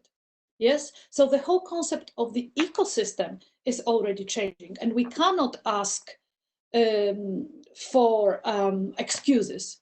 We have to respond, otherwise, again, we are missing as businesses and organizations, and also on the human level as individuals. There is, I think I missed the slide on the law. Where is my slide on the law? There is no law. I can't find it now, but I have a note here. There is, in terms of compassion, there is no space for compassion in the Article 172 in the UK law.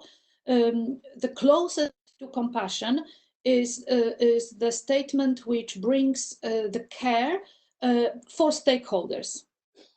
Article 172 in the UK law signifies that what businesses need to care for in the first place is the satisfaction of their stakeholders. That is now to be changed. There is the care for satisfaction of the stakeholders now needs to also include the change of the mindset in the stakeholders. But that is not happening yet. The law still in the UK is very clear. The aim for any business is to survive and bring more profit and satisfaction to the stakeholders. Now, does it mean that if we stop producing profit, we are breaking the law? Well, if we at least stop trying, it is against the regulations. However, we can change the concept of the profit. And in that sense, obviously, the role of, for social enterprises, peer-to-peer platforms, cooperatives, and other initiatives now, they can show how this change can be implemented in practice. So I am saying now we are changing from measuring eco-efficiency, as in the Simon and Frank Popov book from 2000. So we are changing and moving from the business as a business aspiring to achieve sustainable development. We are now moving to the values-driven organization. You may know Richard Barrett, who has been also a big promoter of values-driven organization for at least a decade. To the very recent book published in April 2020, Hurry Up and Stop. The title, I just specifically highlighted it here. It's the new approach, holistic and positive approach to rescue the negative economic, climatic, and environmental and well-being legacies of the 20th century and the first part of the 21st century. Even when you look, ladies and gentlemen, into Amazon, and if you put holistic economy, there are not so many books. There are not so many books with holistic economy. Look, that's it. That's it. So there is the time for publications. There is the time for research. And in that sense, we also need to look into organizations which are very experienced, like organizations which I am learning a lot from, is the Skoll Entrepreneurship Center at the University of Oxford, which this year has moved to online. And if you know their World Fora, you probably benefit as well. We can see that they already moved to their online platform, which now has to be even the forum for all participants, big social enterprises, change makers. All of it is enabled to us for free online. Most organizations offer their facilities and I mean intellectual facilities for free, and we should be using it, and we should be doing it, and we should be sharing, as much also putting what we can out there, like we are doing now. So what I have learned from school recently is what the COVID response is under COVID resources. When you look to COVID resources, you can see what kind of resources they offer for free here for very different stakeholders, from businesses to educators to governments. And when you go to Innovation Hub, you can see what kind of priorities at the moment they have been already observing, from prevention, obviously testing, humanitarian assistance, data, transport, education, economic workforce, vulnerable groups. These are the areas of priorities that are now for any business and any economic initiatives. And for us, of course, we are looking into education, and we can see how education has been already being innovated. And we can see the projects which are very inspiring, that they are raising funds from public organizations or crowdfunding to help to move online, as my predecessor already emphasized, to enable lifelong learning, to bridge international academies, to innovate for developing countries, to enable smart books for home and school, because parents obviously need that kind of support, to rewrite the story for kids in need, who are also experiencing this pain, even more than adults, for education equity, for edutainment made in Africa for Africa. And this is just education, and you can check your own area, and also go to the Twitter account for SCOL and use the free facilities. I say facilities, free opportunities which they offer. So, for example, yesterday the deadline was for applying for just £2,000 to help develop your idea in response to the current crisis. But again, in response to this new language and with these new values, nobody will fund anything anymore without this language. Yes, nobody will, no organization that is serious and that is compassionate, and they all try to be now, will recognize any kind of grant or application or even business proposal if it doesn't include these new values. I am using this little book a lot. If you have seen my in light of I have quoted this book a lot, and I have it here in front of me. It's a little book by a corporate successful lady, Joyce Lewis, who now has her own consultancy on enlightened business. And I really take a lot of inspiration from her guidelines on how to create leadership for sustainable, enlightened success. She asks very simple questions in her book, which I want us all to think about together now. Where are your values as an organization now? Are you ready to articulate business, if you are a business, if you are a family business or educational institution? How are you articulating your values now? What has changed since April? And we know that it has, but where is your language?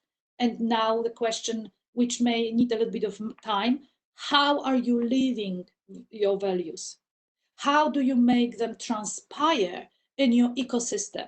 And your ecosystem here includes your street, and also someone in maybe another country using the same online platform, like when I use participatory city platform, and seeing that people suffer from similar problems, and maybe I can send something to them today to help them, or maybe I can reach out to to show them that I also care, and that I am here with whatever I know. I may not know much, but this is it. This is me, and I am offering myself in that sense, in the capacity that I have. Now, have you asked your stakeholders how they feel and what they need and what they want? The stakeholders here mean all participants of your distribution chain, of your ecosystem, and what tools have you used to understand what they are going through, and how are you going to respond to that? If so, then if you are serious about it all, then give yourself permission to think big. Don't step out now, because this is the right time, and create space to daydream and imagine a better, more compassionate world, and how you can contribute to that in practice. And make your purpose clear. I do separate workshops on how to make your purpose clear in your mission statement and vision as an organization. Now, even mission statements have to change, and that language has to change to connect with the current common experience. And then let your light drive you, that inner light of your values, and start acting today. For me, it is my own initiative I have set up in light of to live my own values and to tell others that here I am, and I am not going to give up, or I'm not going to change just because other values are more dominant, like, for example, growth-driven values. They are receding, and we know more and more clearly that the growth in us and the light in us is what can get us out from the crisis and take us to the post-COVID better world. Thank you.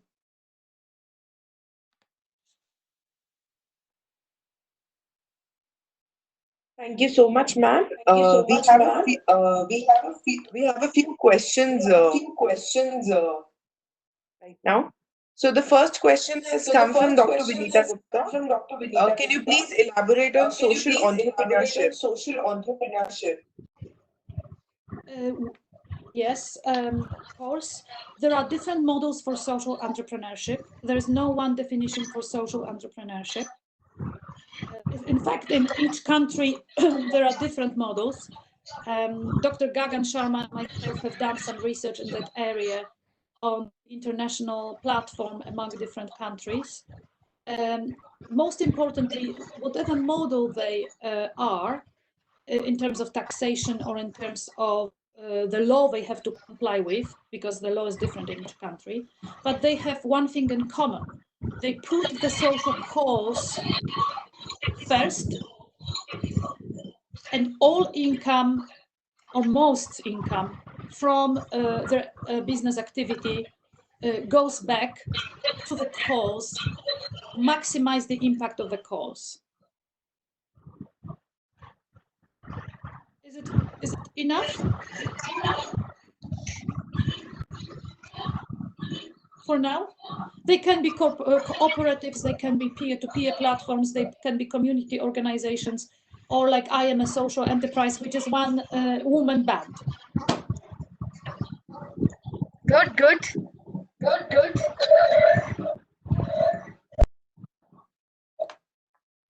I can see some more questions.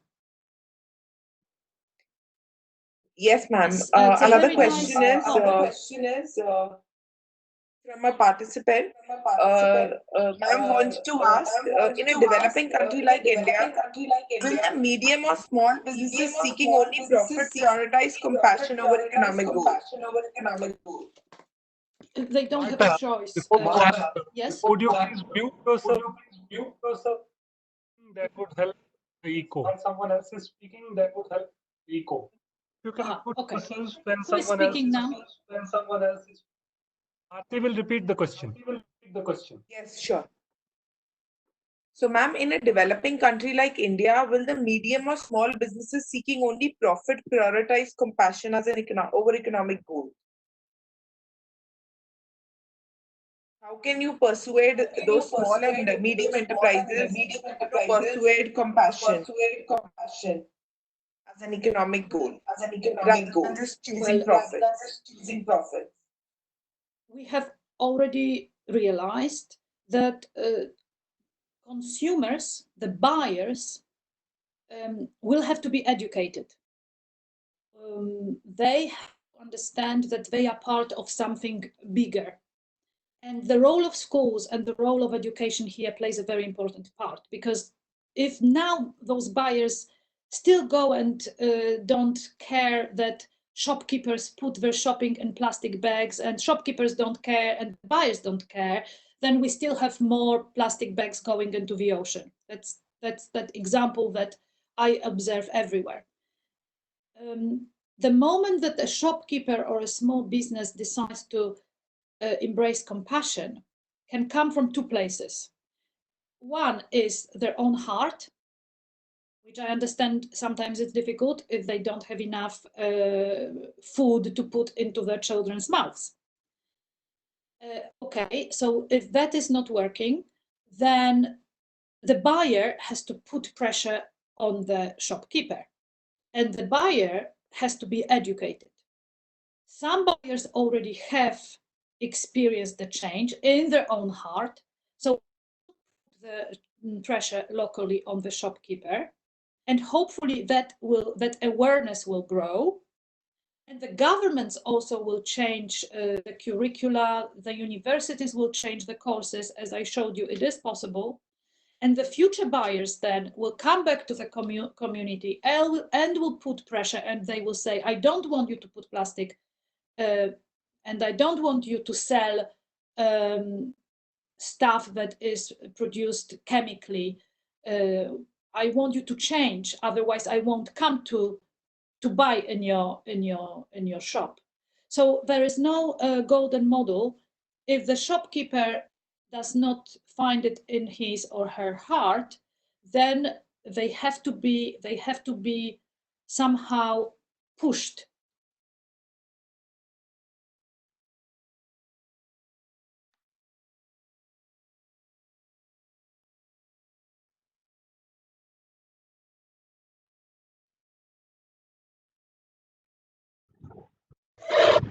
Bharti, any other question that you would like to put across for her? Ma'am, you're not audible. Hello? Yes, yes. I looked at the question that actually I was thinking about yesterday on Amazon. It's a great example. Amazon, a big giant like Amazon, at the beginning of the crisis, everybody started buying and storing because people were afraid that there won't be enough of stuff. And Amazon was delivering with very stretched capacity, what led to the exploitation of its employees. Amazon still delivers, we still buy from Amazon. We know that their employees are still being exploited. So again, we can see that we have a choice and we can go to the local shop. Amazon did not really fail. I think that they are still delivering, but they have failed their ethics. That is for sure. But they are actually making more profit than ever. So I don't know how it is in India, but in my street, Amazon vans come 20 times a day, and we are in the lockdown. So still they are delivering, but it is at the very, very stretched capacity of their employees. And that's what I don't like about Amazon, because I don't want to contribute to that exploitation. Yes, I agree, the small physical stores have more impact on the supplying process, and also sharing in the local community. If I can go to the corner shop and buy less, I'm choosing it.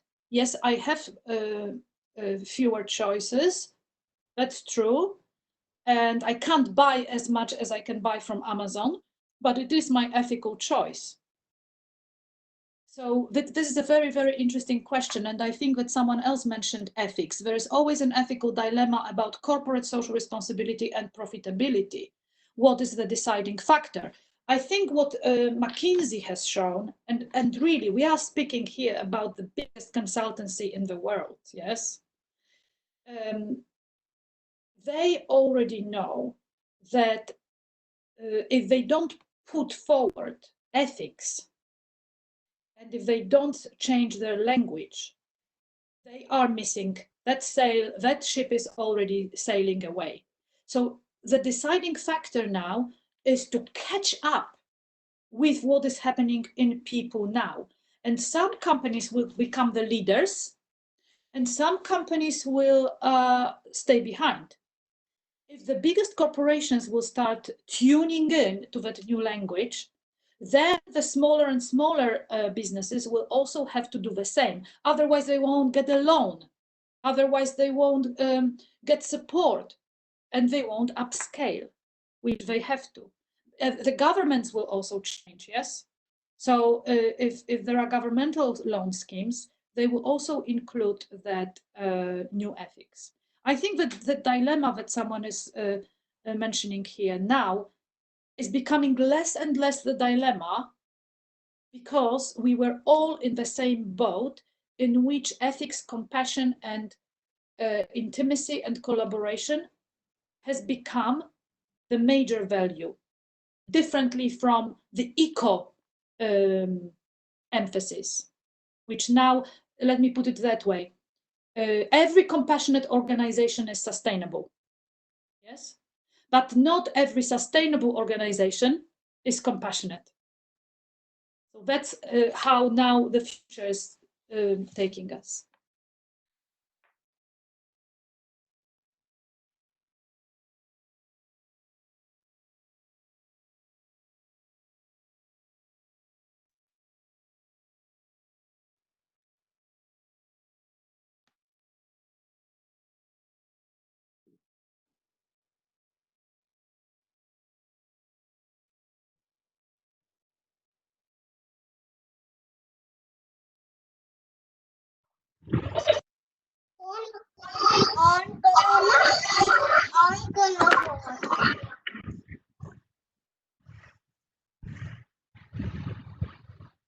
Bharti, Yes, I ma'am. think Ma'am, one last question. yes. Yes, ma'am. One last question that has been asked from one of the participants is that post-COVID, it's since businesses have already incurred a huge amount of loss due to the lockdowns. So post-COVID, the businesses, especially again the small businesses, are going to become ruthless because they are going to only chase profits.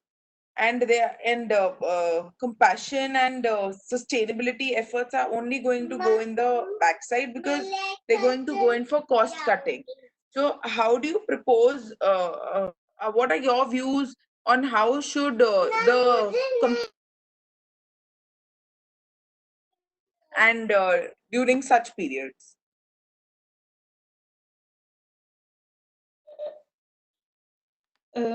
Yes, well, very true, of course, very true. Cannot be denied that first we want to feed our children and make sure that they have shelter over their heads. There will be such survival strategies on the very micro level, of course, but the moment they want to upscale, the money is in the compassionate, sustainable business. That's where the money is, and that's where it is going to be invested. If you look at the stock exchange results today, you can see that all vegan small organizations are going up dramatically. So this is the time to invest as well in eco-friendly, ethical organizations, which are becoming the drivers of the future economy. And of course, there will be always people who will put profit first, without considering any impact on the environment or each other, but they will be in the backburn of the future economy, because the money will be invested. There won't be any choice. The stock exchange is showing it already, that the shift is there. Look at the educational landscape, how the apps, the applications that even 2 years ago were struggling, today they are actually earning millions, including Zoom, because of the new shift. However, at the moment, they may not even realize that their ethics is also changing, because Zoom is earning so much money daily that, in fact, if they didn't even change their mission statement, they would be still profitable. But at the same time, there are other applications which are developing, which are more ethical and putting their values forward. And there are consumers who now are making choices. Do I still want to use Zoom if Zoom has not included those values that I represent?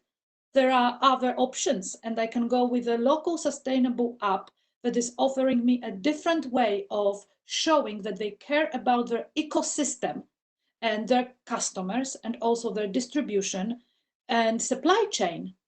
So you will see in stock exchange is the best way, which I checked yesterday.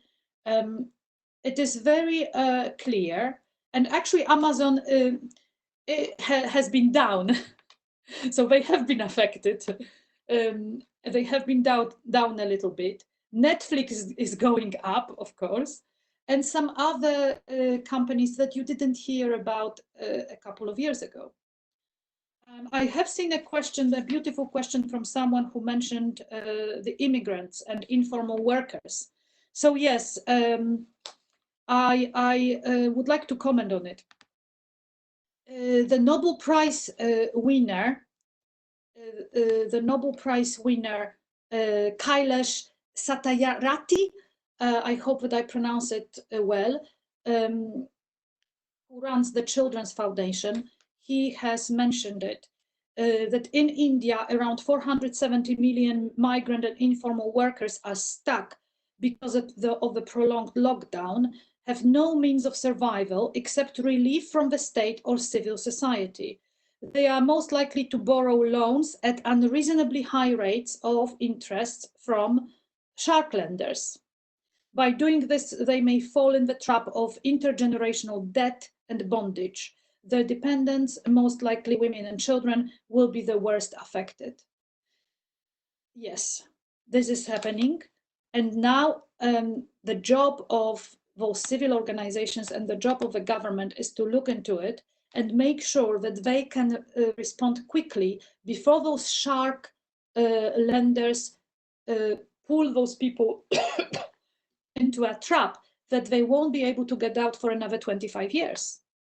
And that's also the task for social and entrepreneurs who can now make profit in a different alternative way. And if you go to SCOL, to the SCOL Entrepreneurship Center, you will see what kind of advice they offer, how to do it, how other people are doing it in the most dramatic and difficult circumstances, how they still can make profit and change the situation of these exploited people.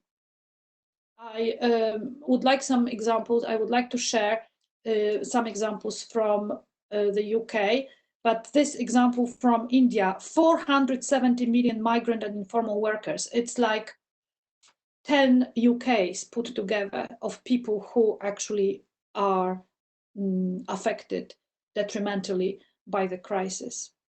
The governments need to work together. This is too big even for one government, I am afraid. And the corporations, which I hope will come also to play their role in an ethical manner.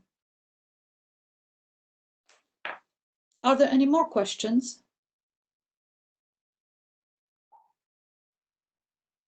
No, ma'am, that's it. No, ma'am, that's it. I think we are about time also.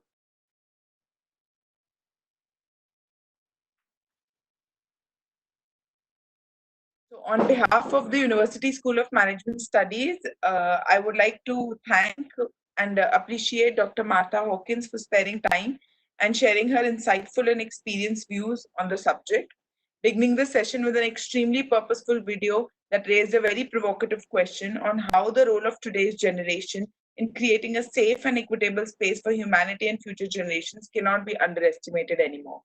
Thank you so much, ma'am, for joining with us today from all the way from London. It was lovely having you with us. Thank you so much, ma'am. I'll hand over to Amit sir now, Dr. Amit Sharma. Mr. Amit Sharma, sir, please. Thank you, Bharti. So we had a very nice session. So we are at the end of the session now, and we'll be ending the session for all the attendees and the panelists.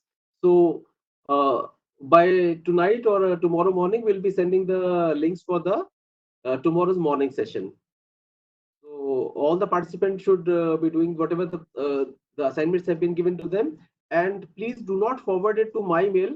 And any assignment which have to be forwarded, they have already been given some Google Drive links, so they have to be forwarded to over there. Anybody else want to say anything? So we are ending this event for today, and tomorrow morning we'll be starting again at 11 o'clock. Okay, thank you.